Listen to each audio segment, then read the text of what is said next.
আমরা আপনাকে স্মরণ করে দিতে চাই যে বাংলাদেশ জাতীয়তাবাদী ছাত্র দলের বৈষম্য বিরোধী যে আন্দোলন হয়েছিল সেখানে 113 জন আমাদের নেতা কর্মী খুনি হাসিনার হাতে নির্মম হত্যাকাণ্ডের শিকার হয়ে যারা শহীদ হয়েছেন, এবং বাংলাদেশের অন্য কোনো ক্রিয়াশীল কোনো ছাত্র সংগঠনের কোনো সংগঠনই আসলে তালিকায় প্রকাশ করতে পারেনি যে তাদের কতজন নেতা কর্মী আসলে এই আন্দোলনে শহীদ হয়েছেন বা খুনি হাসিনার হাতে নির্মম হত্যাকাণ্ডের শিকার হয়েছেন। শহীদের তালিকা নিয়ে প্রশ্ন করেছেন ভাই, আপনারও একটা প্রশ্ন ছিল শহীদ আহতদের তালিকা। আসলে আমরা যখন তালিকা করছিলাম তখন আমরা আসলে আমাদের শুধু ছাত্র শিবির তালিকাটা করিনি, ছাত্র দল, ছাত্র যুব দল, এরপরে হচ্ছে সেখানে পেশাজীবী ছিল। আপনি অনেককে পাবেন যারা হচ্ছে আসলে কোনো দল করে নাই। এখন প্রশ্নটা হলো, আমরা যখন এই তালিকা করে আমাদের দলটা প্রকাশ করব, তাহলে এই যারা দল করে নাই এই তালিকাগুলো কারা প্রকাশ করবে? এই জিনিসটা আমাদেরকে ওই সময় খুব ভাবিয়ে তুলেছিল, এবং বিশ্বাস করবেন আমরা এটা নিয়ে নিস্তব্ধ হয়ে যাওয়ার মতো যে এইভাবে দল নিয়ে যখন আমরা প্রকাশ করতে যাচ্ছি, তাহলে আসলে যারা কোনো দলীয় ভাবে আসেনি, যে নিডারেট হচ্ছে অন্যায়ের প্রতিবাদ করতে আসছে, অথবা হচ্ছে সে যখন দেখতেছে যে সারা দেশে একটা প্যাসিজম কায়েম হয়েছে এটার বিরুদ্ধে দাঁড়িয়েছে, সে তো কোনো দলীয় পরিচয় নিয়ে আসে নাই, তাহলে তাকে কেন আমি আলাদা করব? এটা হলো আমার প্রশ্ন। এই জন্য আমরা সকলের তালিকাটাই প্রকাশ করেছি। আর দলীয়ভাবে আসলে এই শহীদের তালিকার রাজনীতিটা বাংলাদেশে খুব সুখকর না, আমরা অতীতেও দেখেছি। এবং ৭১-এর যে প্রেক্ষাপটটা ছিল সেটা আপনি জানেন, যে সেখানে সবার ভূমিকা ছিল, আপামর মানুষের ভূমিকা ছিল ৭১-এ, কিন্তু পরবর্তী দেখা গেছে এক নির্দিষ্ট দল তারা নিজস্ব ক্রেডিটটাকে দাবি করেছে, এবং দাবি এমন পর্যায়ে গিয়েছে তারা সেক্টর কমান্ডারদেরকে পর্যন্ত অস্বীকার করে বসছে। তো এই জন্য আমাদের কাছে অতীত ইতিহাস বলতেছে যে শহীদের তালিকা নিয়ে রাজনীতি অথবা এটা প্রকাশ, এটা নিয়ে খুব বেশি আমাদের মাথা ব্যথা নাই। আমরা যতটুকু যারা শহীদ হয়েছেন আমরা সবাইকেই শহীদ হিসেবে দেশের জন্য, জাতির জন্য এবং আন্দোলনের জন্য জাতীয় বীর হিসেবেই আমরা সেটা কামনা করছি এবং সেটা প্রত্যাশা রাখছি। সোশ্যাল মিডিয়ার এখন খুব বড় একটি সমালোচনা ছাত্র রাজনৈতিক মানে ছাত্র সংগঠনগুলোর ব্যাপারে, বিশেষ করে সভাপতি সেক্রেটারির বয়স নিয়ে অনেক প্রশ্ন আমরা শুনছি। আমরা বলেছি যারা জনযুদ্ধে গণযোদ্ধা পাকিস্তানি হানাদার বাহিনী দ্বারা যারা হত্যাকাণ্ডের শিকার হয়েছে সেই বিষয়ে শিবিরের সুস্পষ্ট বক্তব্য থাকা উচিত। আমি আবার আসি যে ৭১ ইস্যু আবার আপনি বলছেন, যদি আমি রিপিট করছি যে নাসির আবার বলতেছি, আপনি ৭১-কে যেভাবে দেখেন, ৭১-এর গণহত্যাকে যেভাবে দেখেন, আমি তার কোনো ভিন্নতার মধ্যে দেখি না। এখন আপনি বলেন যে আপনি কিভাবে দেখেন, আমি সেটাই দেখবো। আসসালামু আলাইকুম সুপ্রদর্শক, আপনারা গতকাল রাত 10টার সময় একটি ডিবেট দেখতে পেয়েছেন, যেখানে উপস্থিত ছিলেন বাংলাদেশ ইসলামী ছাত্র শিবিরের সেক্রেটারি এবং ছাত্রদলের পক্ষ থেকে ছিলেন ছাত্রদলের সাধারণ সম্পাদক। সেখানে একটি ডিবেট হয়েছে, আপনারা হয়তো অনেকে দেখতে পেয়েছেন। তবে ইন্টারেস্টিং বিষয় হচ্ছে, একটি প্রবাদ আছে যে জাজরি বলে সুরগুদি ফুটা, এরকম একটি প্রবাদ আপনারা দেখতে পেয়েছেন। তো সেম ঘটনাটি ঘটেছে গতকাল রাত্রেবেলা। ছাত্রদলের সাধারণ সম্পাদক তিনি বারবার ইসলামী ছাত্র শিবির সম্পর্কে, ইসলামী ছাত্র শিবিরকে খাটো করার জন্য তিনি নানা প্রশ্ন ছুড়ে দিয়েছেন, বিভিন্ন অভিযোগ দায়ের করেছেন, যেগুলো মূলত আওয়ামী লীগ বা ছাত্রলীগ দায়ের করত। একই কাজ, একই প্রশ্নগুলো ছাত্রলীগের সাধারণ সম্পাদক দায়ের করেছেন। তো বিভিন্নভাবে শিবির কাটকানোর চেষ্টা করেছেন। তবে ইসলামী ছাত্র শিবিরের যিনি সেক্রেটারি জাহিদুল ইসলাম ভাই, তিনি এত সুন্দরভাবে এবং ধৈর্যের সাথে বিষয়টি মোকাবেলা করেছেন এবং অসাধারণভাবে উত্তর দিয়েছেন, তিনি পাল্টা কোনো প্রশ্ন ছুড়ে দেননি। তো সেই ভিডিওটি আপনাদের মাঝে পুরোটাই নিয়ে এসেছি, আপনারা নতুন করে দেখবেন। এবং আমি আপনাদেরকে কমেন্ট দেখাবো, যেখানে মত দ্বিমত একটি ফেসবুক পেজের মাধ্যমে এবং ইউটিউব চ্যানেলের মাধ্যমে এটা সম্প্রচার করা হয়েছে। সেখানে যারা সাধারণ মানুষ আছে তারা বিষয়টির কমেন্ট করেছিল, এই বক্তব্যটি দেখার পরে তারা যে কমেন্টগুলো করেছিল প্রত্যেকে ইসলামী ছাত্র শিবিরের পক্ষে। আমি একজন মানুষকে দেখলাম না ছাত্রদলের পক্ষে কমেন্ট করতে। প্রত্যেকটা মানুষ ইসলামী ছাত্র শিবিরের প্রশংসা করেছে, শিবির নেতার ধৈর্যের প্রশংসা করেছে এবং তার প্রশ্নে তার বক্তব্যের প্রশংসা করেছে। আমি কাউরে দেখলাম না ছাত্রদলের সাধারণ সম্পাদকের পক্ষে একটি কমেন্ট করতে। অবাক হয়ে গিয়েছেন আপনারা, ইতিমধ্যে স্ক্রিনে দেখতে পাচ্ছেন একের পর এক কমেন্টগুলো। আপনারা চাইলে মত দ্বিমত এই যে ফেসবুক পেজ এবং ইউটিউব চ্যানেলে আপনারা যাই দেখতে পারেন, সেখানে ইসলামী ছাত্র শিবিরের পক্ষে জনগণ কীভাবে সাড়া দিয়েছে। যাই হোক, আমরা দেখে আসব গতকালকে রাত্রে শিবিরের সাধারণ সম্পাদক এবং ছাত্রদলের সাধারণ সম্পাদকের যে টকশোটি হয় সেই টকশোটি আমরা দেখে আসবো। ধৈর্য সহকারে সম্পূর্ণ বিষয়টি দেখবেন, আপনারা বুঝতে পারবেন তাহলে বাংলাদেশে কারা আদর্শবান ছাত্র সংগঠন আপনারা বুঝতে পারবেন। চলুন আমরা দেখে আসি। বর্তমান সময়ের দুটি বৃহৎ ছাত্র সংগঠন আজ মুখোমুখি হয়েছে মধ্যমতের। আমাদের সাথে যুক্ত হয়েছেন বাংলাদেশ জাতীয়তাবাদী ছাত্র দলের কেন্দ্রীয় সাধারণ সম্পাদক নাসির উদ্দিন নাসির। জনাব নাসির উদ্দিন নাসির, আপনাকে স্বাগত জানাচ্ছি আমাদের অনুষ্ঠানে এবং অনেক অনেক ধন্যবাদ আমাদের সাথে যুক্ত হয়েছেন সেজন্য। প্রিয় দর্শক, আমাদের সাথে আজকের অনুষ্ঠানে আরো যুক্ত হয়েছে বাংলাদেশ ইসলামী ছাত্র শিবিরের কেন্দ্রীয় সেক্রেটারি জেনারেল জাহিদুল ইসলাম। জনাব জাহিদুল ইসলাম, আপনাকেও স্বাগত এবং একই সাথে কৃতজ্ঞতা জানবেন আপনাদের এত ব্যস্ততার মধ্যে আমাদের সাথে যুক্ত হয়ে সময় দেওয়ার জন্য। প্রিয় দর্শক, সরাসরি আলোচনায় চলে যাব। আজকে যে দুটি বৃহৎ ছাত্র সংগঠনের কেন্দ্রীয় দুজন নেতা আমাদের সাথে যুক্ত হয়েছেন, আমরা তাদের কাছ থেকে বর্তমান সমসাময়িক ছাত্র রাজনীতি এবং তাদের ভবিষ্যৎ পরিকল্পনা সম্পর্কে একটু জানার চেষ্টা করব। শুরুতেই যেতে চাই নাসিরউদ্দিন নাসির, আপনার কাছে। ছাত্রদল এবং ছাত্র শিবির দুটি সংগঠনকে আমরা ভাতৃপ্রতিম সংগঠন হিসেবে জানি। বর্তমান সময়ে আপনাদের এই ভাতৃপ্রতিম সম্পর্ক কি অবস্থায় আছে, এই বিষয়ে একটু জেনে শুরু করতে চাই জনাব নাসিরউদ্দিন নাসির। ধন্যবাদ জানাচ্ছি আপনাকে। আমি আসলে ঢাকার বাইরে রয়েছে আমাদের সাংগঠনিক কাজে, সেজন্য একটু ইন্টারনেট হয়তো গোলযোগ হবে, সেজন্য আমি আগাম দুঃখ প্রকাশ করছি। আমরা 5ই আগস্টে যে ছাত্র জনতার যে গণ অভ্যুত্থান হয়েছে সেই গণ অভ্যুত্থানের পরবর্তী সময়ে একটি ইতিবাচক রাজনীতির সর্বমহলে আসলে আলাপ আলোচনা চলছে যে কিভাবে আরো গ্রহণযোগ্য এবং ইতিবাচক একটি রাজনীতি করা যায়। সেজন্য বাংলাদেশ জাতীয়তাবাদী ছাত্রদল দেশের সমস্ত ক্রিয়াশীল এবং ছাত্র সমাজের নিকট যে অঙ্গীকারবদ্ধ যে একটি ইতিবাচক রাজনীতি করার বিষয়ে, সেই বিষয়ে আমরা কাজ করছি। এবং ইতিমধ্যে বাংলাদেশের সমস্ত শিক্ষাঙ্গনগুলোতে, অর্থাৎ আমরা ঢাকার বাইরে যে শিক্ষাঙ্গনগুলো রয়েছে সেই শিক্ষাঙ্গনগুলোতে আমরা বাংলাদেশের সমস্ত সাধারণ শিক্ষার্থীদের আসলে মতামত দিচ্ছি যে 5 আগস্টে যে গণ অভ্যুত্থান হয়েছে সেই গণ অভ্যুত্থানের সাথে, সেই স্পিডের সাথে তাল মিলিয়ে কিভাবে একটি ইতিবাচক রাজনীতি করা যায়। আমরা অতীতেও আসলে ইতিবাচক রাজনীতি করেছি এবং কার্যকরী ইতিবাচক রাজনীতি কিভাবে করা যায় সে বিষয়ে আমাদের আলাপ আলোচনা চলছে শিক্ষার্থীদের সাথে। আমরা মনে করছি যে শিক্ষার্থীদের একটি গঠনমূলক আলোচনা এবং সমালোচনা এবং সেটি কার্যকর আলোচনার মাধ্যমে আমরা একটি ইতিবাচক রাজনীতির পন্থায় আমরা চলে যেতে পারবো। এবং আমরা বিশ্বাস করি 5 আগস্টে ছাত্র জনতার যে গণ অভ্যুত্থান হয়েছে সেই গণ অভ্যুত্থানের স্পিডের সাথে তাল মিলিয়ে বাংলাদেশ জাতীয়তাবাদী ছাত্রদল একটি ইতিবাচক রাজনীতির যে শুভ সূচনা হয়েছে, সেখানে আমরা বাংলাদেশের সমস্ত ক্রিয়াশীল ছাত্র সংগঠন এবং ছাত্র সমাজের যে একটি ঐতিহাসিক মিলবন্ধনে আমরা আবদ্ধ হয়েছি, সেই মিলবন্ধনকে আমরা তাৎপর্যপূর্ণ মনে করছি। অনেক পরিষ্কার বক্তব্য এবং মানে ছাত্র শিবিরের সাথে ছাত্র দলের যে দীর্ঘদিনের একসাথে আন্দোলন সংগ্রাম এবং নতুন যে পরিবর্তিত বাংলাদেশের রাজনৈতিক প্রেক্ষাপট, সেই পরিস্থিতিতে আসলে আপনাদের সেই যে ভ্রাতৃপ্রতিম সম্পর্ক সেটি কোন দিকে যাবে এটি নিয়ে প্রচুর দর্শকের কৌতূহল আছে। আসলে আমরা সেই বিষয়ে একটু পুরো অনুষ্ঠান জুড়ে জানার চেষ্টা করবো। আপনি যেটি বলছিলেন আপনি সাংগঠনিক সফরে আছেন বর্তমানে, বিশেষ করে বাংলাদেশের বিভিন্ন জেলাগুলোতে আপনার কর্মকাণ্ড, আপনার তৎপরতা আমরা লক্ষ্য করছি। বরিশালে খুব সম্ভবত আপনি যৌথ সভা শেষ করেছেন যেখানে সাম্য ও মানবিক সমাজ বিনির্মাণে দিক নির্দেশনামূলক যৌথ সভা আপনি বক্তব্য রেখেছেন। এই সাম্য মানবিক সমাজ বিনির্মাণের মানে ধরনটা কেমন হবে আপনাদের পরিবর্তিত ছাত্র রাজনীতির প্রেক্ষাপটে, এটি যদি একটু পরিষ্কার করতেন। না, আপনি শুরুতেই যে মানে কোশ্চেনের অবতারণা করেছেন যে বাংলাদেশের আমাদের যে সহযোদ্ধা যিনি পাশে আমার রয়েছেন, বাংলাদেশ ছাত্র শিবিরের রাজনীতির বিষয়ে আপনি বলেছেন, সে বিষয়ে আমি যদি একটু বলি তারপরে আমি বরিশালের বিষয়ে আরেকটু বলবো। আমরা 2024 সালের 5 আগস্টে ছাত্র জনতার যে গণ অভ্যুত্থানের পরবর্তী সময় আমরা দেখেছি আসলে ছাত্র শিবিরের রাজনীতি নিয়ে বিস্তর আলাপ আলোচনা চলছে। এবং আমরা সেটি ঢাকা বিশ্ববিদ্যালয় থেকে আমরা দেখেছি। ঢাকা বিশ্ববিদ্যালয় হঠাৎ করে আমরা দেখলাম যে একটি কমিটি তারা প্রকাশ করেছে, বিশেষ করে প্রথমে সভাপতি এবং পরে সাধারণ সম্পাদক। আমরা এই যে হঠাৎ করে বা গোপনে অনেকে রাজনীতি সম্পৃক্ত ছিল, যে তারা যে প্রকাশ্যে আসলেন বাংলাদেশ ছাত্র শিবিরের যে ঢাকা বিশ্ববিদ্যালয়ের শাখা সভাপতি বা পরবর্তীতে সাধারণ সম্পাদক তিনি প্রকাশ্যে এসেছেন, আমরা সেই প্রকাশ্যে আসাকে আমরা ইতিবাচক মনে করছি। এবং গোপন তৎপরতার মাধ্যমে আমরা যেটি মনে করছি, গোপন তৎপরতার মাধ্যমে জনসম্পৃক্ত রাজনীতি করা আদৌ সম্ভব নয়।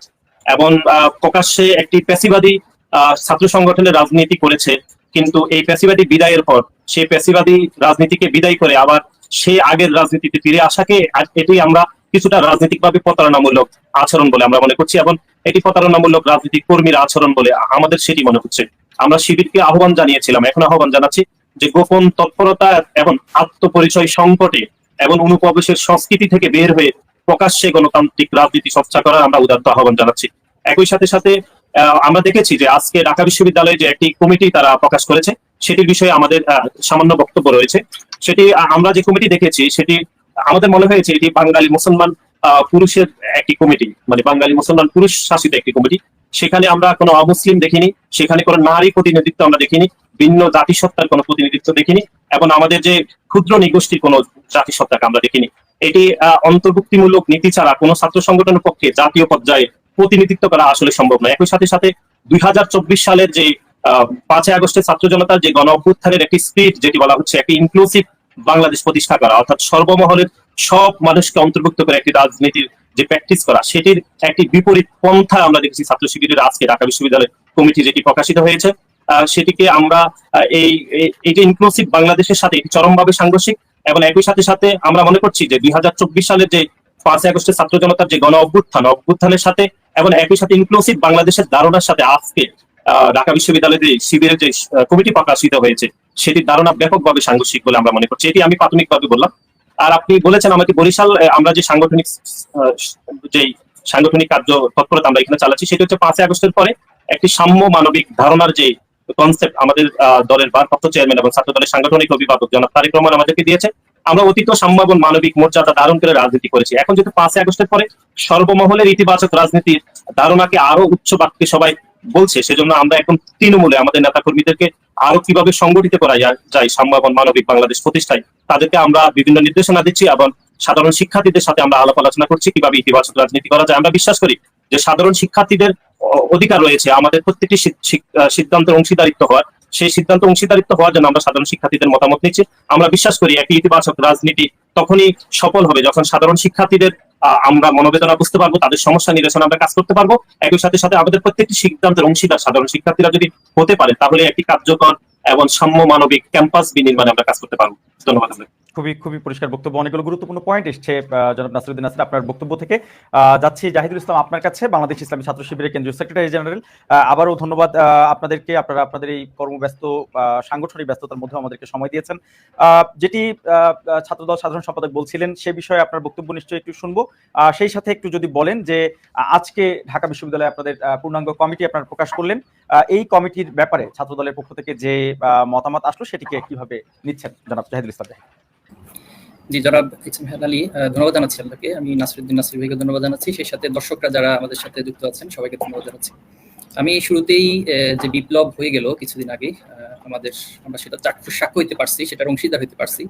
তো সেই জায়গা থেকে যারা শহীদ হয়েছেন আমি শহীদদেরকে স্মরণ করছি, তাদের শাহাদাতের জন্য আল্লাহর কাছে দোয়া করছি, এবং শহীদদের পরিবারের কাছে আমি তাদেরকে সান্ত্বনা দেওয়ার মতো আসলে ভাষা আমাদের নেই, জাস্ট ধৈর্য ধারণ এবং এই আন্দোলনের স্পিডকে তারা ধারণ করবেন সেই অনুরোধ রাখছি। পাশাপাশি যারা আহত আছেন, এখনো পঙ্গুত্ব বরণ করেছেন, বিভিন্নভাবে অসুস্থ আছেন, আমি শুরুতে তাদের জন্য দোয়া করছি, আল্লাহ তাআলা যেন সবাইকে সুস্থ করে দেন। আমি তো শুরুতে আমি বলতে চাই, খুব সংক্ষেপে বলতে চাই যে ভাতৃপ্রতিম যে শব্দটি আপনি বলেছেন, নিঃসন্দেহে নাসিরউদ্দিন নাসির ভাই আছেন।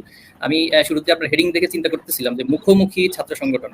আমরা আসলে মুখোমুখি হতে চাই না, আমাদের মত দ্বিমত থাকবে, যেটা আপনার প্রোগ্রামেরই মূল থিম, মত দ্বিমত, এবং পাশাপাশি থাকতে চাই, সেটা পাশাপাশি থেকে আমরা মত দ্বিমত করবো। বাট বন্ধু প্রতিমের জায়গা থেকে আমি স্পষ্ট বলবো যে আলহামদুলিল্লাহ আমাদের সেটা রক্ষা করেছি, এবং ছাত্র শিবির তার জায়গা থেকে সর্বোচ্চ পরিমাণে উদারতা এবং এ বিষয়ে ঐক্যের যে স্পিরিট সেটাকে ধারণ করার জন্য সর্বোচ্চ চেষ্টা চালিয়ে যাচ্ছে। সম্প্রতি আমরা একটা বিষয় লক্ষ্য করেছি যে ছাত্র দলের সভাপতি রাকিব ভাই তিনি একটি বক্তব্য দিয়েছেন, তো সেটা নিয়ে পরবর্তী আমরা দেখলাম যে সোশ্যাল মিডিয়াতে ব্যাপক আলোচনা, সমালোচনা, পক্ষে বিপক্ষে যুক্তি, বেশ তর্ক বিতর্ক বলা চলে উঠেছে। পরবর্তীতে আমরা বক্তব্যটা একটু অ্যানালাইসিস করার চেষ্টা করলাম যে আসলে ভাই কি বক্তব্য দিল আর কি মেসেজ দেওয়ার চেষ্টা করলো। আমাদের অ্যানালাইসিস যেটা উঠে আসছে যে আসলে ভাই মূলত আসলে ছাত্রলীগকে মিন করে এগুলো বলছে কিনা, এটা আমাদের একটা ধারণা আমরা পেয়েছি অ্যানালিসিস থেকে। পরবর্তীতে আসলে যেহেতু এখন ছাত্রলীগ নাই, আমাদের যারা মাঠ পর্যায়ে আছে তারা মনে করছে সম্ভবত আমাদেরকে বলছে, তিনি কিন্তু ছাত্র শিবিরের নাম মেনশন করেন নাই সেই কিছু শব্দ প্রয়োগের সাথে। তো সেই জায়গা থেকে আমাদের অ্যানালিসিস হচ্ছে যে আসলে রাজনৈতিক মাঠে এরকম বক্তব্য দিতেই পারে, এবং ছাত্রলীগের জায়গা থেকে হয়তো ওদেরকে ইঙ্গিত করে বলেছেন। তো এই জায়গা থেকে আমি ছাত্রদলের সভাপতির এই বক্তব্যটাকে খুব বেশি গুরুত্ব দিচ্ছি না, আমাদের ভাতৃপ্রতিমের জায়গাটা নষ্ট করার ক্ষেত্রে আমি মনে করছি না এটা কোনো গুরুত্ব রাখবে। পাশাপাশি আমরা সাথে সাথে আমাদের দায়িত্বশীল এবং জনশক্তি মাঠ পর্যায়ে যারা আছেন তাদের নির্দেশনা দিয়েছি। এরপরে আপনি লক্ষ্য করবেন যে আলহামদুলিল্লাহ সেই যে একটা সবার ভিতরে একটা বিশৃঙ্খল মনোভাব তৈরি হওয়ার চেষ্টা বা হচ্ছিল, সেটা আলহামদুলিল্লাহ অনেকটাই সলভ হয়েছে। এবং এখানে আমার কাছে মনে হয় যে তৃতীয় কোনো পক্ষ আসলে আমাদেরকে ইনডিউস করছে কিনা অথবা এ বিষয়ে প্রলুব্ধ করছে কিনা, যে ঐক্যটা যদি নষ্ট করা যায় তাহলে আসলে তৃতীয় কোনো পক্ষ সেখান থেকে সুবিধা নেবে। এই বিষয়টা আমি ছাত্রদল সহ নাসির ভাই এবং ওনাদের দলকে ভাবার জন্য অনুরোধ করবো। আর আমাদের মাঝে আসলে নিয়মিত কথাবার্তা হয়, এখানে নাসির ভাই জানেন, হয়তো মিডিয়াতে সব আসে না, আমাদের কথাবার্তা, চা আড্ডা সবকিছুই নিয়মিত হয়ে থাকে। তো যে প্রশ্নটি শেষে করেছেন বা নাসির ভাই বলার চেষ্টা করেছেন যে আসলে হঠাৎ করে আবির্ভাব অথবা হচ্ছে আত্মগোপন, আমার নাসির ভাই ওনার প্র্যাকটিক্যাল জায়গা থেকে ওনার বক্তব্য এটা না, এটা ওনার রাজনৈতিক বক্তব্য আমাদেরকে বলছেন। বাট উনি আসলে ছাত্র শিবিরের অবস্থান কি এটা কেন্দ্র থেকে শুরু করে ঢাকা বিশ্ববিদ্যালয় সম্পর্কে ওনার যথেষ্ট ধারণা আছে। বাট বিগত 15টা বছর আসলে কি পরিবেশটা ছিল এই ক্যাম্পাসগুলোতে, সেটা আসলে এটার জন্য খুব বেশি গবেষণা করার প্রয়োজন হয় না, অথবা এটা নিয়ে একেবারে খুব বেশি দিনের পর দিন মাসের পর স্টাডি করার প্রয়োজন হয়। এটা আমাদের কাছে একবারে চাক্ষুষ প্রমাণ যে এমন একটা পরিবেশ বা এমন একটা ভীতিকর রাজনীতি ক্যাম্পাসগুলোতে ছিল। বিশেষ করে ছাত্র শিবিরটা তো হয়ে গেছে যে একটা মহা আতঙ্কের নাম, এবং কাউকে মানে ছাত্র শিবির বলাটাই মনে হচ্ছে তাকে পিটানো, তাকে মেরে ফেলার একটা লাইসেন্স। ছাত্র শিবির কাউকে উপাধি দেওয়া বা ট্যাগিং, যেটা আপনাদের ভাষায়, যেমন আমরা আবরার ফাহাদের বিষয়টা দেখেছি, এরপর বিশ্বজিতের ঘটনাগুলো দেখেছি, আমাদের সাবেক কেন্দ্রীয় সভাপতি সিরাজুল ইসলাম ভাইয়ের ঘটনাটা দেখেছি। আবরার ফাহাদ এবং সিরাজুল ইসলাম ভাইয়ের ঘটনাটা আসলে অলমোস্ট সেম ছিল, জাস্ট আবরার ফাহাদ হয়তো শহীদ হয়ে গেছেন, এই জন্য বিষয়টা অনেক বেশি সামনে এসেছে এবং তার পরিবার বলছে তিনি শিবির করেন না। আর সিরাজ ভাইয়ের বিষয়টা হচ্ছে তিনি আল্লাহ ওনাকে হায়াত রেখেছেন, উনি বেঁচে আছেন আলহামদুলিল্লাহ, আর তিনি ছাত্র শিবিরের রিয়েল প্রতিনিধি ছিলেন। জাস্ট পার্থক্যটা এখানে ছিল। তো এই যে একটা পরিস্থিতি, সেখানে কৌশল নেওয়াটা, এটাকে কোনো আমি অন্যায় বলবো না, এবং এটি ইসলামের সাথে, নাসির ভাই ইসলামিক স্টাডিজে পড়াশোনা করেছেন আমি জানি। তো ভাইয়ের এই একাডেমিক জায়গা থেকেও ভাই ইসলামের যে কৌশলগত বিষয়গুলো আল্লাহ রাসূলুল্লাহ সাল্লাল্লাহু আলাইহি ওয়াসাল্লামের যুগে অথবা খোলাফায়ে রাশিদার যুগে যে কৌশলগুলো ছিল, এবং সমসাময়িক যুগেও বা আমরা যে পাশ্চাত্য রাজনীতি বলি সেই জায়গাগুলোতে এই কৌশলগুলো থাকে। তো সেটা কৌশল করে আমরা আলহামদুলিল্লাহ দেশকে মনে করছি যে ভালো কিছু দিতে পেরেছি, এবং আমরা শুধু নাসির ভাই না, সকল দলের কাছে বলবো এবং সকল রাজনীতিবিদ ব্যক্তি মত সবাইকে বলবো, আপনারা এই কৌশলগুলো অবলম্বন করুন এবং এই কৌশলগুলো অবলম্বন করে এই দেশ জাতিকে আপনারা ভালো কিছু দিন। আমরা সবার আগে আপনাদের সহযোগিতায় এগিয়ে আসবো। আর ছাত্র শিবির একটি আদর্শিক ছাত্র সংগঠন, জানেন আমাদের নিজস্ব কিছু আদর্শ রয়েছে। তো সেখানে নারীদের অংশগ্রহণ বা অন্যান্য যারা আছেন ধর্মাবলম্বী তাদের সাথে আমাদের এঙ্গেজমেন্ট আছে, আমাদের অনেক প্রোগ্রামে তাদের এঙ্গেজমেন্ট থাকে, তারা আমাদেরকে অনেক পরামর্শ দেয়। বাট এখন বলতে পারেন ঢাকা বিশ্ববিদ্যালয় কমিটিতে নেই কেন, তো এটা নেই হয়তো কোনো কারণে মিসিং হয়েছে। ভবিষ্যতে যদি সেভাবে তারা এগিয়ে আসে নেতৃত্বের জায়গাতে, সেটা আসতে পারে, এটাকে আমি অন্যভাবে দেখছি। আপনাদের মানে ছাত্র শিবিরের কমিটিতে কি নারীরা কখনো মানে পদ পায় আসলে? আচ্ছা, নারীরা পদ এখনো পর্যন্ত পায়নি। তো আমি তো বলেছি যে তারা যদি আগ্রহী হয়, তারা যদি আসতে চায়। কিন্তু আমাদের কর্মসূচিগুলো যদি আপনি দেখেন, আমাদের নবীন বরণ একটা গুরুত্বপূর্ণ কর্মসূচি, বিভিন্ন সংবর্ধনা প্রোগ্রাম কর্মসূচি, বিভিন্ন প্রতিযোগিতা আমরা আয়োজন করি এবং এই প্রতিযোগিতাগুলো অনেক মানে ভ্যারিয়েন্ট জায়গা থেকে হয়, মানে হিউজ পরিমাণের প্রতিযোগিতা, এবং সেখানে আমাদের ছাত্রী বোনেরা অংশগ্রহণ করেন। তো এভাবে করে তাদের অংশগ্রহণগুলো আমাদের কর্মসূচি কেন্দ্রিক অলমোস্ট আছে বলা চলে। বাট নেতৃত্বের জায়গাটা হয়তো যেটি প্রশ্ন ছিল জনাব নাসিরউদ্দিন নাসিরের, যে আপনাদের কমিটিতে মানে কোনো ছাত্রীদের অংশগ্রহণ নেই, সেক্ষেত্রে মানে আপনি যেটি বললেন যে সেটি হয়তো কোনোভাবে মিসিং, তার মানে আপনাদের বিগত কোনো কমিটিতে কি ছাত্রীরা কখনো পদ পেয়েছিল ছাত্র শিবিরের কমিটিগুলোতে? আমি জনাব হেলালি স্পষ্ট করেছি যে আমরা একটা আদর্শিক জায়গা থেকে আমাদের কিছু কর্মসূচি আছে। আমি একটু ইন্টারফেয়ার করি, আমি শুধু নারীর বিষয়ে বলিনি, আমি অমুসলিম, নারী, ভিন্ন জাতিসত্তা, ক্ষুদ্র নিগোষ্ঠী সবকিছু আসলে বলেছি, শুধু নারীর বিষয় বলেছি। জি জি জি জি, আমি ক্লিয়ার আপনার বিষয়টা, আমি সেটাই বলার চেষ্টা করেছি। সবার অংশগ্রহণমূলকভাবে আমাদের কর্মসূচি, আপনি আমাদের কর্মসূচিগুলো পর্যালোচনা করতে পারেন, সেখানে সকলের অংশগ্রহণের সুযোগ রয়েছে। আমার মনে হয় যে নাসিরউদ্দিন নাসির, আপনার যদি এই বিষয়ে কিছু যুক্ত করা থাকে আপনি করবেন। আরেকটি বিষয় একটু আপনার কাছ থেকে জানতে চাইবো জনাব জাহিদুল ইসলাম, আপনাদের মানে বর্তমান যে কর্মসূচি এবং যেটি জাহিদুল ইসলাম নাসিরউদ্দিন নাসির বলছিলেন যে ক্যাম্পাসে আপনাদের যে আত্মপ্রকাশ এবং মানে আত্মপরিচয়ের কোনো ধরনের সংকট কি আসলে ছাত্র শিবিরের মধ্যে আছে কিনা, বিশেষ করে মানে প্রকাশ্যে রাজনীতি করার ক্ষেত্রে, এটি নিয়ে আপনি নিশ্চয়ই লক্ষ্য করবেন যে বর্তমান সময়ে সামাজিক যোগাযোগ মাধ্যমে অনেক প্রশ্ন আছে। আবার একই সাথে এই ধরনের প্রশ্ন আসছে বারবার যে ছাত্রলীগের সাথে কি ছাত্রলীগের কমিটিতে কোনোভাবে অনুপ্রবেশ করে ছাত্র শিবির রাজনীতিতে অংশ নিয়েছে কিনা আসলে? জি, ধন্যবাদ জনাব হেলালি, আপনি চমৎকার প্রশ্ন করেছেন। প্রথমত আত্মপরিচয় সংকট, এটি আমরা ফিল করব, এটা আমাদের কোনো কাজে আসলে প্রমাণ করে না। আমরা দেখেন এত নির্যাতনের পরেও ছাত্র শিবির তার কমিটি বলুন, এরপরে হচ্ছে আমাদের সেট আপ কার্যক্রম বলুন, অথবা আমাদের কর্মসূচিগুলো বলুন, কোনো একটি কর্মসূচি আসলে বন্ধ ছিল না। হয়তো যেটা মিডিয়াগুলো এখন প্রচার করছে, অনেক বেশি মিডিয়াতে আপনারা দেখতে পাচ্ছেন, আপনাদের কাছে এখন অনেকের কাছে যেটা নতুনত্ব মনে হতে পারে, কিন্তু আসলে কোনো কর্মসূচি আমাদের নতুন না। প্রত্যেকটা কর্মসূচি আমাদের প্রত্যেকটা বছর প্রত্যেকটা সময় হয়েছে। তো সেই জায়গা থেকে আমি বলবো যে আপনার কাছে যেটা নতুনত্ব মনে হচ্ছে অথবা বিভিন্ন জন যেটা বিভিন্ন ব্যাখ্যা করছে, আমি ভাইদেরকে আমাদের বিগত সময়ের কার্যক্রমগুলো আপনারা সোশ্যাল মিডিয়াতেও দেখতে পারেন, আমাদের অফিসিয়াল যে প্ল্যাটফর্মগুলো রয়েছে অথবা আমাদের ওয়েবসাইট রয়েছে। এবং দেখেন আমাদের ওয়েবসাইটেরও কিন্তু মানে বাংলাদেশ থেকে সেটা দেখার সুযোগ ছিল না, এভাবে করে বন্ধ করা ছিল। তো কতটা নির্মোহ নির্যাতনের শিকার হওয়ার পরেও একটি ছাত্র সংগঠন আজকে 2024 সালে এই পর্যায়ে আসতে পারে, তো সেই জায়গায় আত্মপরিচয় সংকট যদি আমাদেরকে এই ব্লেম বা এই প্রোপাগান্ডা অথবা এখানে আমি ল্যাঙ্গুয়েজ আগ্রাসন বলবো, এটা যদি আমাদের উপরে করেন, তাহলে আসলে এটা জুলুমের সর্বোচ্চ সীমা ছাড়িয়ে যায় বলে আমি মনে করি। আর সেকেন্ড, আপনি যে বিষয়টি বলেছেন যে ছাত্রলীগের সাথে অন্তর্ভুক্তিমূলক, তো আপনি একটু স্টাডি করুন যে বিগত 15 বছর একটা কম্পারেটিভ স্টাডি করতে পারেন, অথবা একাডেমিশিয়ান যারা আছেন আমরা আহ্বান করছি যে বিগত 15 বছরের সবচেয়ে ছাত্রলীগ দ্বারা নিগৃহীত কারা হয়েছে, এটা আপনি ডেটা অ্যানালাইসিস করেন, এবং যথেষ্ট সুযোগ আছে, যদি চান আমাদের কাছে ডেটা, আমরা সবকিছু তথ্য আপনাদেরকে সরবরাহ করবো। তাহলে এরকম একটা ছাত্র সংগঠন আজকে ছাত্রলীগের সাথে এক হবে, অথবা যাদেরকে ফ্যাসিবাদ হিসেবে চিহ্নিত করছে সাধারণ ছাত্ররা, এবং সেই আন্দোলনে আমাদের সাধারণ ছাত্রদের সাথে অন্তর্ভুক্তি ছিল, সেখানে আমরা এটা করব, এটা আসলে একটা হাস্যকর, আমি বলবো নিতান্ত হাস্যকর, এবং একটা পলিটিক্যাল কোনো গেইনের উদ্দেশ্যে প্রশ্ন ছাড়া আসলে আর কিছুই না। আর পাশাপাশি আমি এটি বলবো আপনাদেরকে, আমাদের সংবিধানের 4 নং ধারা একজন সদস্য কিভাবে হইতে হয়, সেখানে একটা পয়েন্টে স্পষ্ট বলা আছে যে অন্য কোনো সংগঠন বা সংস্থার সাথে তিনি কোনো সম্পর্ক রাখবেন না যদি তিনি এই সংগঠনের সদস্য হন। তাহলে তো স্বাভাবিকভাবে সাংবিধানিকভাবে আমাদের কারো সেটার সুযোগ থাকছে না। তো এরকম যদি আপনাদের কাছে, আমি নাসির ভাইকেও বলবো, বা যদি কারো মনে এই প্রশ্নটা জাগে, আমি প্রথমত বলছি এটা আমাদের উপর জুলুম করছেন, রিয়েলি জুলুম করছেন। আর পাশাপাশি বলবো যদি আপনাদের কাছে এরকম কোনো তথ্য থাকে, এখন আপনি ঢাকা বিশ্ববিদ্যালয়ের সেক্রেটারির বিষয়টা হয়তো বলতে পারেন বা প্রশ্ন আসতে পারে, তো সেটা উনি যথেষ্ট ক্লারিফিকেশন দিয়েছেন ওনার জায়গা থেকে, যে ডিবেটের সদস্য ছিলেন, সভাপতি ছিলেন। পরবর্তীতে সেখানে সকলের সাথে, আপনি জানেন ঢাকা ইউনিভার্সিটিতে ছাত্রলীগের হলগুলোতে কিরকম দাপট ছিল, একটা সাধারণ ছাত্র থেকে পর্যন্ত জোর করে মিছিল মিটিং নিয়ে যেত, এবং সেখানে তিনি স্পষ্ট করেছেন তিনি ওনার জায়গা থেকে কখনো কোনো মিছিল মিটিং অংশ নেয়নি। তো এই ক্লারিফিকেশনের পরেও যদি প্রশ্ন আসে, আমি বলবো আপনি যদি স্পষ্ট প্রমাণ তথ্য দিতে পারেন, আমরা সাংগঠনিক সিদ্ধান্ত নিব। অনেক অনেক ধন্যবাদ জনাব জাহিদুল ইসলাম। নাসিরউদ্দিন নাসির, আপনি শুনছিলেন জাহিদুল ইসলাম তার বক্তব্যে আপনি যে প্রশ্নগুলো রেখেছিলেন সেগুলো পরিষ্কার করার চেষ্টা করেছেন। একই সাথে ছাত্র শিবিরের সাংবিধানিক বাধ্যবাধকতার কথা উনি পরিষ্কার করেছেন। এই বিষয়ে যদি আপনার কিছু বলার থাকে সেটি আমরা একটু শুনবো, তবে তার সাথে যে গুরুত্বপূর্ণ একটি প্রশ্ন আপনার কাছে রাখতে চাই। বাংলাদেশের যে নতুন অভ্যুত্থান আমরা দেখলাম, ছাত্র জনতার এই অভ্যুত্থানে ছাত্র দলের ভূমিকা সম্পর্কে অনেকের প্রশ্ন আছে। ছাত্রদল আসলে এই আন্দোলনে কি ধরনের ভূমিকা রেখেছিল সে বিষয়টি একটু আপনার মাধ্যমে জানতে চাই জনাব নাসিরউদ্দিন নাসির।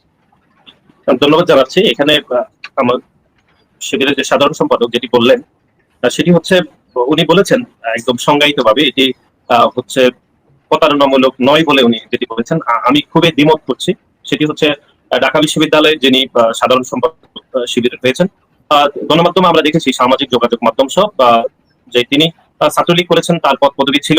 এবং এই যে আমরা গত 15 থেকে 16 বছর ধরে যে ফ্যাসিবাদের বিরুদ্ধে আমরা আন্দোলন সংগ্রাম করেছি বাংলাদেশ জাতীয়তাবাদী ছাত্র দলের, এবং কোন আন্দোলন সংগ্রামে তার কোন ধরনের অংশগ্রহণ আমরা দেখিনি। বরং অনেকেই বলছেন যে বরং যারা আন্দোলন সংগ্রামকে যারা প্রতিহত করেছেন তিনি সেই সংগঠনই করেছেন। এবং আমার তো ব্যক্তিগতভাবে মনে হচ্ছে যে এটি তদন্ত করা উচিত যে শিবিরের যিনি সাধারণ সম্পাদক তিনি হচ্ছে এই ফ্যাসিবাদী যে শক্তি ছাত্রলীগের দোসর হিসাবে তার কার্যক্রমকে চরমভাবে তদন্ত করা উচিত, যে তিনি কতটা ফ্যাসিবাদী শক্তির হয়ে তিনি কাজ করেছেন। এটি অবশ্যই আমার মনে হচ্ছে তাদের ইন্টারনালি তদন্ত করা উচিত। এবং আমি ব্যক্তিগতভাবে এবং আমাদের সাংগঠনিকভাবে এটিকে চরমভাবে প্রতারণামূলক মনে করছি। আমরা বাংলাদেশ জাতীয়তাবাদী ছাত্রদল গত 16 থেকে 17 বছর ধরে যে নিষ্ঠুর নির্যাতন এবং জুলুমের শিকার হয়েছে বাংলাদেশ জাতীয়তাবাদী ছাত্রদলের প্রত্যেকটি নেতাকর্মী, তার বিপরীতে আপনি ওই সংগঠন করে ফ্যাসিবাদী ওই সংগঠন করে এখন আপনি যদি পুনরায় বলেন যে গণতান্ত্রিক ব্যবস্থাকে শক্তিশালী করার জন্য আপনি সম্পৃক্ত ছিলেন, এটি কোনোভাবেই কাম্য নয়, গ্রহণযোগ্য নয়। এটি একটি অপ্রাসঙ্গিক আলোচনা। আমরা মনে করছি ছাত্র শিবিরের এই বিষয়ে চূড়ান্ত তদন্ত করে এই বিষয়ে গ্রহণযোগ্য বক্তব্য দেওয়া উচিত।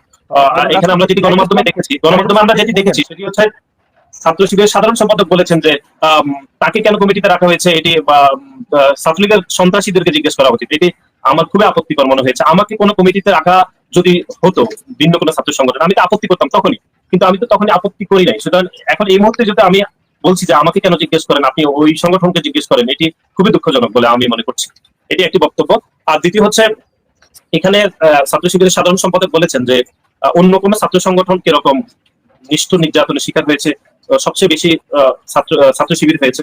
ওনারা কিরকম হয়েছে আমি জানি না। আপনি বাংলাদেশ জাতীয়তাবাদী ছাত্র দলের একজন কর্মী হিসাবে আমি বলতে চাই, গত 16 থেকে 17 বছর ধরে এই ফ্যাসিস্ট হাসিনা সরকারকে ক্ষমতার মসনদ থেকে নামানো এবং একটি গণতান্ত্রিক বাংলাদেশ প্রতিষ্ঠা করার জন্য, এবং একই সাথে একটি সাম্য মানবিক মর্যাদার যে বাংলাদেশের জন্য এদেশের গণমানুষের আপসীন নেত্রী দেশনেত্রী বেগম খালেদা জিয়ার নেতৃত্বে এবং তার পরবর্তী সময়ে আমরা বিএনপির ভারপ্রাপ্ত চেয়ারম্যান জনাব তারেক রহমানের নেতৃত্বে যে আন্দোলন সংগ্রাম করেছি, সেই আন্দোলন সংগ্রাম করতে গিয়ে বাংলাদেশের কোন ক্রিয়াশীল ছাত্র সংগঠন হিসেবে ছাত্র দলের প্রত্যেকটি নেতাকর্মী হামলা, মামলা, গুম এবং নিষ্ঠুর নির্যাতনের শিকার হয়েছে। অন্য কোনো ছাত্র সংগঠন এর দ্বারে কাছেও যায়নি। আপনি যদি শিবিরের কথাই বলেন, আমি তো শিবিরকে গত 10-15 বছর ধরে এই শুধু জুলাই আগস্টের এখানে অনেকে বলছেন যে তারা আন্দোলন করেছে, কিন্তু 2014, 2018, 2024 সালে যতগুলো গণতান্ত্রিক আন্দোলন হয়েছে কোনো আন্দোলনে আমরা সেভাবে মাঠে দেখিনি। আমরা শিবিরকে সর্বশেষ মাঠে দেখেছি যে তাদের যারা নেতা তাদেরকে ফাঁসি দেওয়া হয়েছিল এবং তাদের নেতাদেরকে যে সাদে দেখা গিয়েছে, সেই বিষয়ে আমরা দেখেছি যে তারা মাঠে আন্দোলন করেছে। এর বাইরে আমরা কখনোই মাঠে তাদেরকে আন্দোলন করতে দেখিনি।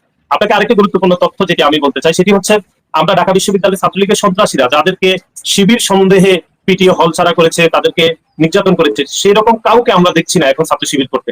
বরং যারা পিটিয়েছে ছাত্রলীগের সন্ত্রাসীদের সাথে ছিল, তারা এখন বলছে যে তারা ছাত্র শিবিরের রাজনীতি করেছে অতীতে। এটি আমাদের কাছে বোধগম্য নয়।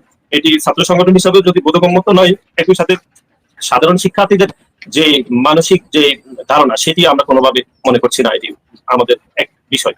আর আপনি আরেকটি যে তথ্য যেটি আমাদেরকে বলেছেন সেটি হচ্ছে, বাংলাদেশ জাতীয়তাবাদী ছাত্র দলের 2024 সালে যে বৈষম্য বিরোধী আন্দোলন হয়েছিল সেখানে বাংলাদেশ জাতীয়তাবাদী ছাত্র দলের ভূমিকা আমরা আপনাকে স্মরণ করে দিতে চাই যে বাংলাদেশ জাতীয়তাবাদী ছাত্র দলের বৈষম্য বিরোধী যে আন্দোলন হয়েছিল সেখানে 113 জন আমাদের নেতা কর্মী খুনি হাসিনার হাতে নির্মম হত্যাকাণ্ডের শিকার হয়ে যারা শহীদ হয়েছেন, এবং বাংলাদেশের অন্য কোনো ক্রিয়াশীল কোনো ছাত্র সংগঠনের কোনো সংগঠনই আসলে তালিকায় প্রকাশ করতে পারেনি যে তাদের কতজন নেতা কর্মী আসলে এই আন্দোলনে শহীদ হয়েছেন বা খুনি হাসিনার হাতে নির্মম হত্যাকাণ্ডের শিকার হয়েছে। এবং বাংলাদেশ জাতীয়তাবাদী দল বিএনপির ভারপ্রাপ্ত চেয়ারম্যান এই আন্দোলনকে একটি রাজনৈতিক আন্দোলন রূপান্তর করে খুনি হাসিনার বিরুদ্ধে যে পতন নিশ্চিত করার জন্য যে নেতৃত্ব দিয়েছিলেন সেখানে বাংলাদেশ জাতীয়তাবাদী ছাত্র দল এটির অংশীদার। এবং বাংলাদেশ জাতীয়তাবাদী ছাত্র দলের শুধু নয়, বাংলাদেশ জাতীয়তাবাদী দলের অন্য যে সহযোগী এবং অঙ্গ সংগঠনগুলো রয়েছে, যুব দল, স্বেচ্ছাসেবক সহ আমাদের মূল দল, প্রত্যেকটি দলই আসলে এই আন্দোলনে শরীক হয়েছেন এবং বাংলাদেশের বাংলাদেশ জাতীয়তাবাদী বিএনপির 460 মানে 460 জন নেতাকর্মী এই আন্দোলনে শহীদ হয়েছেন। এবং এই আন্দোলনকে একটি রাজনৈতিক রূপ ধারণ করে খুনি হাসিনা বিদায় নিশ্চিত করার জন্য আমাদের দলের ভারপ্রাপ্ত চেয়ারম্যান অগ্রণী ভূমিকা পালন করেছে, এবং আমরা দলের ভারপ্রাপ্ত চেয়ারম্যানের নির্দেশনায় আমরা এই আন্দোলনে অংশগ্রহণ করেছি, এবং এই আন্দোলনে একটি সফল পরিণতি হয়েছে খুনি হাসিনার বিদায়ের মাধ্যমে, আমরা সেটি বলতে চাই। সুতরাং বাংলাদেশ জাতীয়তাবাদী ছাত্র দলের প্রত্যেকটি নেতাকর্মী গত 16-17 বছর ধরে যে আন্দোলন সংগ্রাম করেছে তার একটি সফল পরিণতি হয়েছে গত 5 আগস্ট ছাত্র জনতার গণ অভ্যুত্থানের মাধ্যমে খুনি হাসিনার বিদায়ের মহেন্দ্রক্ষণ। আমরা সেটি আপনাকে স্মরণ করে দিতে চাই। জনাব নাসিরউদ্দিন নাসির, আপনি মানে নিজে হয়তো লক্ষ্য করেছেন যে এবারের গণ অভ্যুত্থান পরবর্তী মানে রাজনীতি, ছাত্র রাজনীতি প্রসঙ্গে আমরা দেখলাম যে অধিকাংশ বিশ্ববিদ্যালয়গুলোতে ছাত্র রাজনীতির বিরুদ্ধে প্রবল একটি আপত্তি উঠেছে। আপনি যেটি বলছিলেন যে আপনারা ছাত্র সংগঠনগুলো সরাসরি এই আন্দোলনের সাথে সম্পৃক্ত ছিলেন, আপনারা মানে আপনাদের কন্ট্রিবিউশনের জায়গাটি আসলে অনেক বড়, যেটি আপনি দাবি করলেন। তাহলে ছাত্র রাজনীতির প্রসঙ্গে সাধারণ শিক্ষার্থীদের এই আপত্তি কেন? দেখুন, আমাদের এই বিষয়ে একটু পরিষ্কার বক্তব্য রয়েছে, সেটি হচ্ছে 5 আগস্টের ছাত্র জনতার যে গণ অভ্যুত্থান হয়েছে সেই গণ অভ্যুত্থানের স্পিরিটের সাথে তাল মিলিয়ে একটি ইতিবাচক রাজনীতির ধারণা সর্বমহলের আলাপ আলোচনা চলছে। ঠিক 5 আগস্টের ছাত্র জনতার গণ অভ্যুত্থানের স্পিরিটের সাথে তাল মিলিয়ে যখন এই দেশের ছাত্র সমাজ এবং ক্রিয়াশীল প্রত্যেকটি ছাত্র সংগঠনে একটি ঐতিহাসিক মিল বন্ধনে আবদ্ধ হয়েছে, ঠিক তখনই একটি পরাজিত প্যাসিস্ট শক্তি ছাত্র রাজনীতি বন্ধ করার জিখিত তুলেছে। এটি সাধারণ শিক্ষার্থীরা কোনোভাবে মেনে নেবে না। একই সাথে এই সিদ্ধান্ত যারা বাস্তবায়ন করার চেষ্টা করছে, আমরা এটিকে অগণতান্ত্রিক এবং মৌলিক অধিকারের বরখেলাপ বলে আমরা মনে করছি। কারণ যদি রাজনীতি আসলে ছাত্র রাজনীতি বন্ধ করতে হয় তাহলে শুরুতে এই দেশ থেকে রাজনীতি এবং রাজনৈতিক প্রতিষ্ঠানগুলোকে আগে বন্ধ করতে হবে। এটি তো কোনোভাবেই সম্ভব নয়।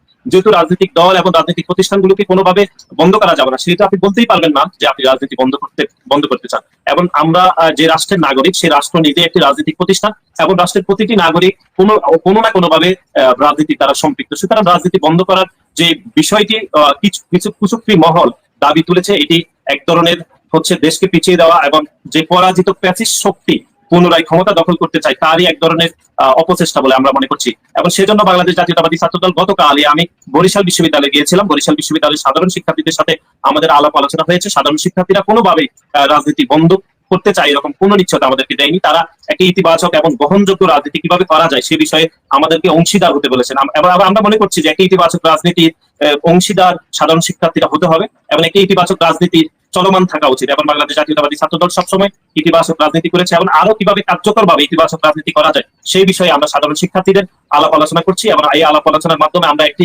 নির্দিষ্ট প্ল্যাটফর্মে উপনীত হবো, এবং আমরা বিশ্বাস করি সবার আলাপ আলোচনার মাধ্যমে যে একটি ইতিবাচক রাজনীতির যে আলোচনাটা সেটি আরো বেশি প্রাসঙ্গিক হবে এবং আরো বেশি ইতিবাচক হবে।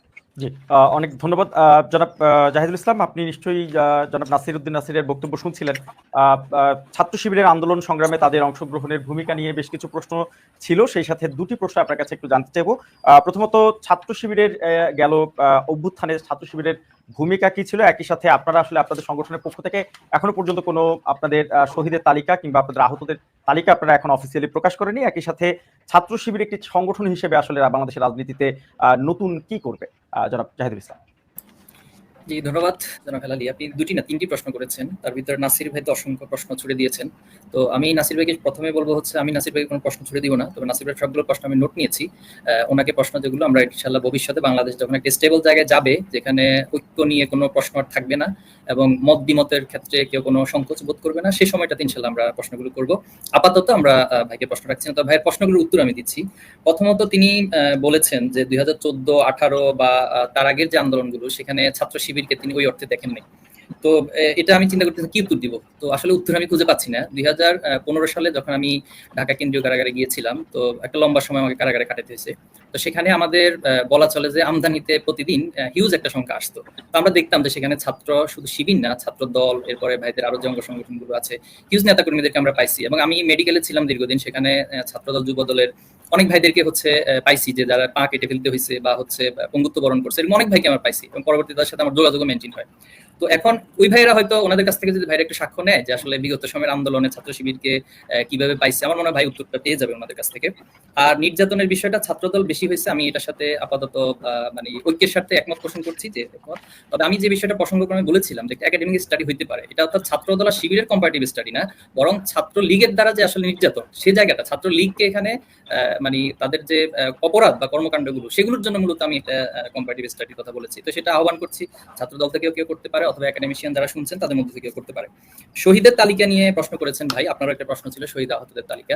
আসলে আমরা যখন তালিকা করছিলাম তখন আমরা আসলে আমাদের শুধু ছাত্র শিবির তালিকাটা করিনি, ছাত্রদল, ছাত্র যুব দল, এরপরে হচ্ছে সেখানে পেশাজীবী ছিল। আপনি অনেককে পাবেন যারা হচ্ছে আসলে কোনো দল করে নাই।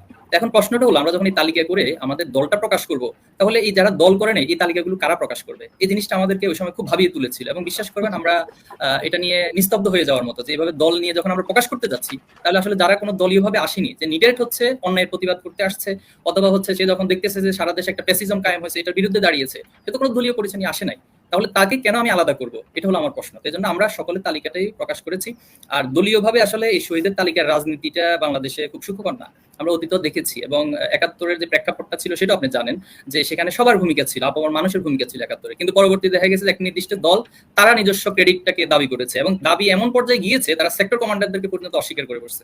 তো এই জন্য আমাদের কাছে অতীত ইতিহাস বলতেছে যে শহীদের তালিকা নিয়ে রাজনীতি অথবা এটা প্রকাশ, এটা নিয়ে খুব বেশি আমাদের মাথা ব্যথা নাই। আমরা যতটুকু যারা শহীদ হয়েছেন আমরা সবাইকেই শহীদ হিসেবে দেশের জন্য, জাতির জন্য এবং আন্দোলনের জন্য জাতীয় বীর হিসেবেই আমরা সেটা কামনা করছি এবং সেটা প্রত্যাশা রাখছি।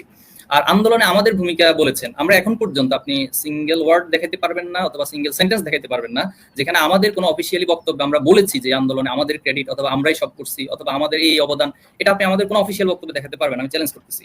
এখন হচ্ছে কারা আমাদেরকে নিয়ে বলতেছে, যারা আমাদের নিয়ে অতি উৎসাহী অথবা আমাদেরকে অতি বেশি ভালোবাসেন, তারা আমাদের বিষয়গুলো সামনে নিয়ে আসেন। ঢাকা বিশ্ববিদ্যালয়ের সভাপতির বিষয়গুলো তো তিনি কখনো তার ফেসবুক স্ট্যাটাসে বলেন না যে তিনি সমন্বয়ক হয়ে কি ভূমিকা রাখছেন। তিনি অন্যরা যেভাবে করে ভূমিকা রেখেছেন, একজন সাধারণ ছাত্রের জায়গা থেকে যেভাবে ভূমিকা রাখা উচিত ছিল, একজন দায়িত্বশীলতার জায়গা থেকে, নীতি নৈতিকতার জায়গা থেকে যেভাবে ভূমিকা রাখা দরকার ছিল, আমাদের ছাত্র শিবিরের প্রত্যেক নেতাকর্মী ঠিক সেভাবেই করেছে। আর সবচেয়ে বড় বিষয় হলো আসলে ওই সময় কারো ব্যানার ছিল না। আমি এটা বারবার এর আগেও বলেছিলাম বিভিন্ন প্ল্যাটফর্মে, ওই সময় ব্যানারটার নাম হয়ে গেছে মাজলুমের ব্যানার। ব্যানারে লেখা ছিল যে আমরা সবাই মাজলুম, অর্থাৎ আমাদের উপর জুলুম করা হচ্ছে। আর আমরা কার বিরুদ্ধে লড়াই করতেছি? যিনি 15 বছর বাংলাদেশে ফ্যাসিজম কায়েম করছে। তো এই জন্য এখানে আসলে দলীয়ভাবে কোনো ক্রেডিট না বলে আমি বলতে চাই যে এই আন্দোলনে সবারই ভূমিকা ছিল। কেউ চিন্তা দিয়ে ভূমিকা রাখছেন, কেউ সেখানে পরামর্শ দিয়ে ভূমিকা রাখছেন, কেউ হচ্ছে অর্থনীতি দিয়ে ভূমিকা রাখছেন, কেউ মাঠে ময়দানে ভূমিকা রাখছেন, কেউ শহীদ হয়ে ভূমিকা রাখছেন। এখন আজকে যদি মানে দাবি আমরা করতে থাকি, তাহলে আবু সাইদ কোন প্ল্যাটফর্মে এসে দাঁড়িয়ে বা কোন স্ট্যাটাস দিয়ে তিনি তার ভূমিকা বা তার অবদানকে দাবি করবেন? এটা আমার প্রশ্ন সবার কাছে।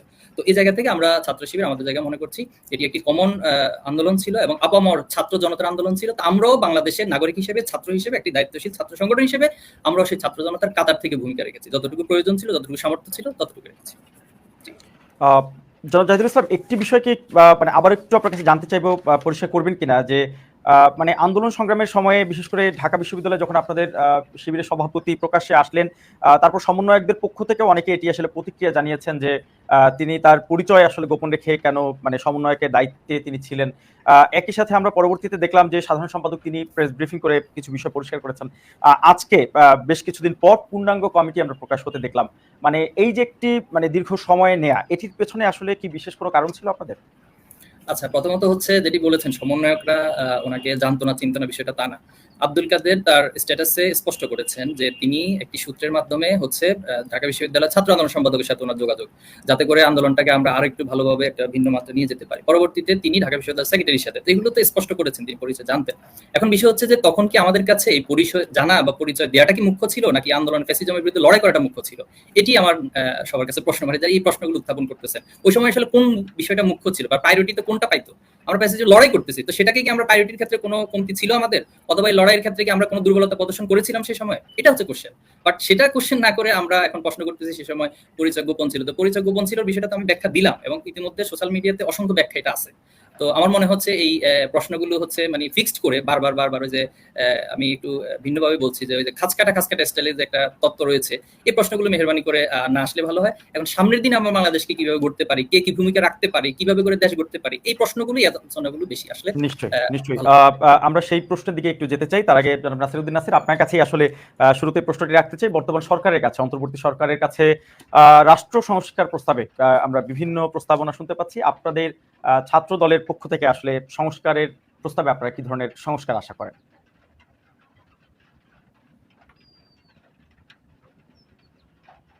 আপনাকে খুব সম্ভবত শুনতে পাচ্ছি না আমরা, একটু যদি আনমিউট করে কথা বলা যায়।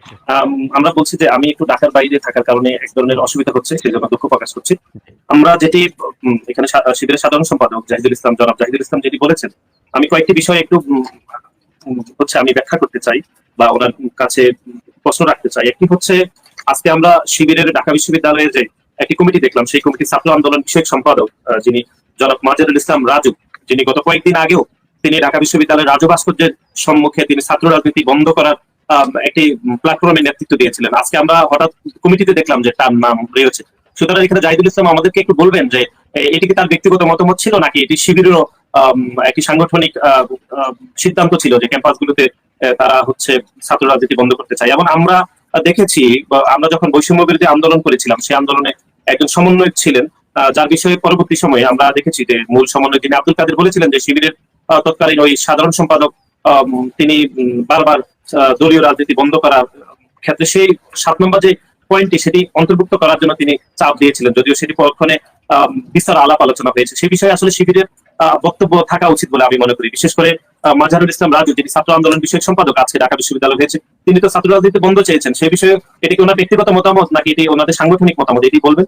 একই সাথে সাথে আমরা যে বৈষম্য বিরোধী আন্দোলনে অংশগ্রহণ করেছিলাম সেখানে শিবিরের একজন সদস্য, তখন তো উনি শিবির ছিলেন না, পরে গোপনে রাজনীতি করতেন, পরে অবশ্যই বলেছেন শিবির, তিনিও নাকি ছাত্র রাজনীতি দলীয় রাজনীতি বন্ধ করার বিষয়ে তিনি অন্তর্ভুক্ত করতে চেয়েছেন। সে বিষয়ে আসলে ব্যাখ্যা থাকা উচিত যে এখন তো ওনারা ঢাকা বিশ্ববিদ্যালয়ে রাজনীতি করার জন্য চাইতেছেন, সুতরাং তাদের দলীয় অবস্থান আমাদের আসলে জানা উচিত বলে আমরা মনে করি। একই সাথে সাথে আরো কয়েকটি বিষয়ে আমরা আসলে এই দেশের ক্রিয়াশীল সকল ছাত্র সংগঠন বিশেষ করে সাধারণ শিক্ষার্থীরা আসলে জানতে চাই, সেটি হচ্ছে 1971 সালের মহান মুক্তিযুদ্ধে যে আমাদের যে মহান মুক্তিযুদ্ধ হয়েছিল সেই মহান মুক্তিযুদ্ধকে আওয়ামী লীগ এক ধরনের পৈতৃক সম্পত্তি করে তুলেছিল, সেটি এদেশের সাধারণ মানুষ আসলে কোনোভাবে গ্রহণ করেনি এবং সাধারণ মানুষ প্রত্যাখ্যান করেছে। তারই ফলশ্রুতিতে আপনারা দেখেছেন একটি পেশিবাদী সে আওয়ামী লীগের পরাজয় আসলে হয়েছিল।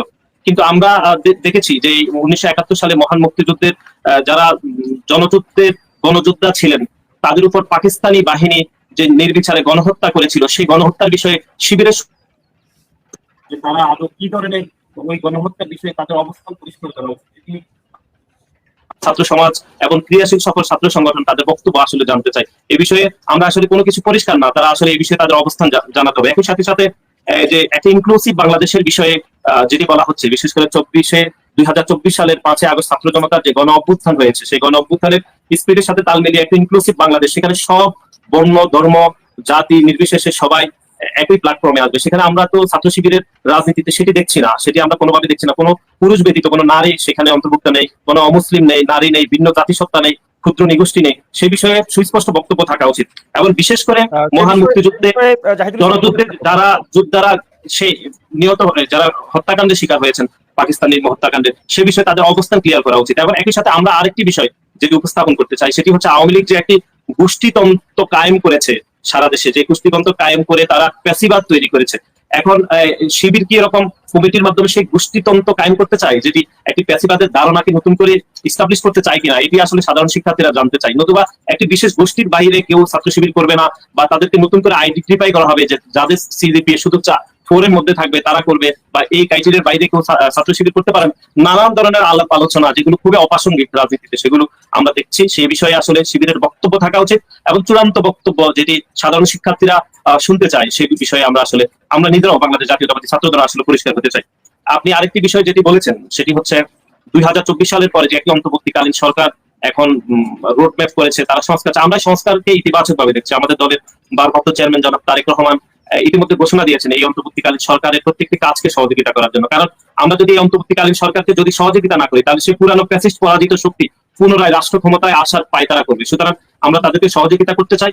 একই সাথে সাথে আমরা এটুকু বলতে চাই সেটি হচ্ছে কোনোভাবে এই যে ছাত্র শিবির এখন যে গোপনে অতীতে ছাত্রলীগ করেছে, এখন ছাত্রলীগের কোন সন্ত্রাসী যেন গোপনে আবার ছাত্র শিবিরের মাধ্যমে যে ফ্যাসিবাদ কায়েম করতে না পারে সেই বিষয়ে ছাত্র শিবির চূড়ান্ত বক্তব্য থাকা উচিত।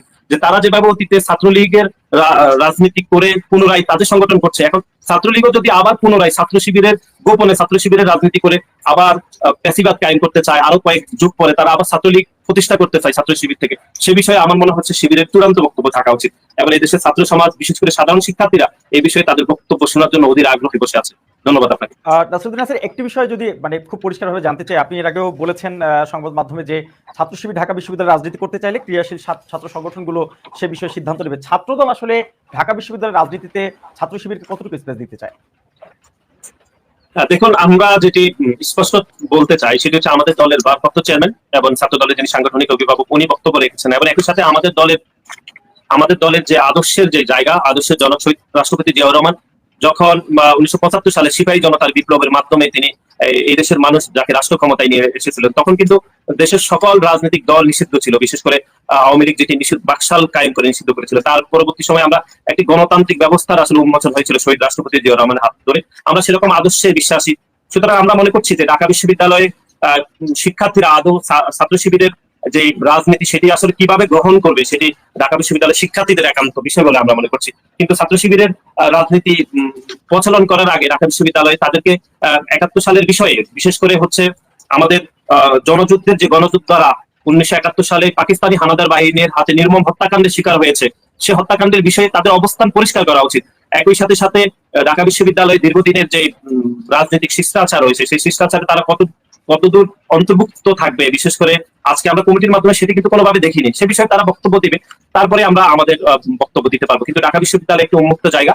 আমরা মনে করছি যে স্বাধীনতা সার্বভৌমত্ব রক্ষায় বাংলাদেশ জাতীয়তাবাদী ছাত্র দলের যে পথ চলা এবং এই দেশের শিক্ষার্থীদের জন্য বাংলাদেশ জাতীয়তাবাদী ছাত্র দল যে গত 5 যুগের বেশি সময় ধরে যে একটি ইতিবাচক রাজনীতি করেছে, সেই ইতিবাচক রাজনীতি দ্বারা থেকে আমরা বলছি যে এটি সাধারণ শিক্ষার্থীরা আসলে শিবিরের রাজনীতি কি প্রত্যাখ্যান করবে নাকি অন্যভাবে দেবে, সেটি সাধারণ শিক্ষার্থীদের বিষয় বলে আমরা মনে করছি।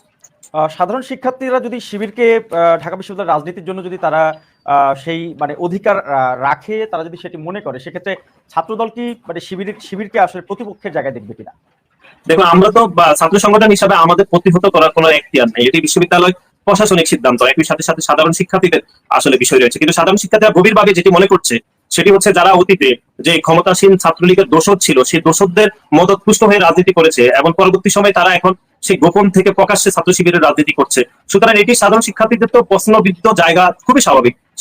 সেটি বাংলাদেশ জাতীয়তাবাদী ছাত্র দলের নেতাকর্মীরাও সেরকম বিষয়ে আমরা খুবই গভীরভাবে উদ্বিগ্ন যে যারা অতীতে ফ্যাসিস্টের দোসরের রাজনীতি করে আবার পুনরায় ছাত্র শিবিরের রাজনীতি করছে। সুতরাং সেই পরাজিত ফ্যাসিস্টের যারা ছাত্রলীগের সন্ত্রাসীরা আবার এই ছাত্র শিবিরের ট্র্যাকে চলে আসে কিনা, সেটি আমরা খুবই গভীরভাবে উদ্বিগ্ন আমরা এই বিষয়ে। মানে ফ্যাসিবাদের দোসর যে বিষয়টা আপনি বারবার বলছেন, যেটা জাহিদুল ইসলাম বললেন যে ছাত্র শিবির নিধনের যে মানে মানে তাদের যে তৎপরতা আমরা দেখলাম দীর্ঘদিন ধরে ক্যাম্পাসগুলোতে ছাত্রলীগের পক্ষ থেকে, মানে তারপরেও কি আসলে ছাত্র শিবিরকে ছাত্রলীগের দোসর হিসেবে আখ্যায়িত করা যায় কিনা আসলে? না, আমাদের যে বক্তব্য সেটির বিষয়ে প্রাসঙ্গিক বিষয় রয়েছে।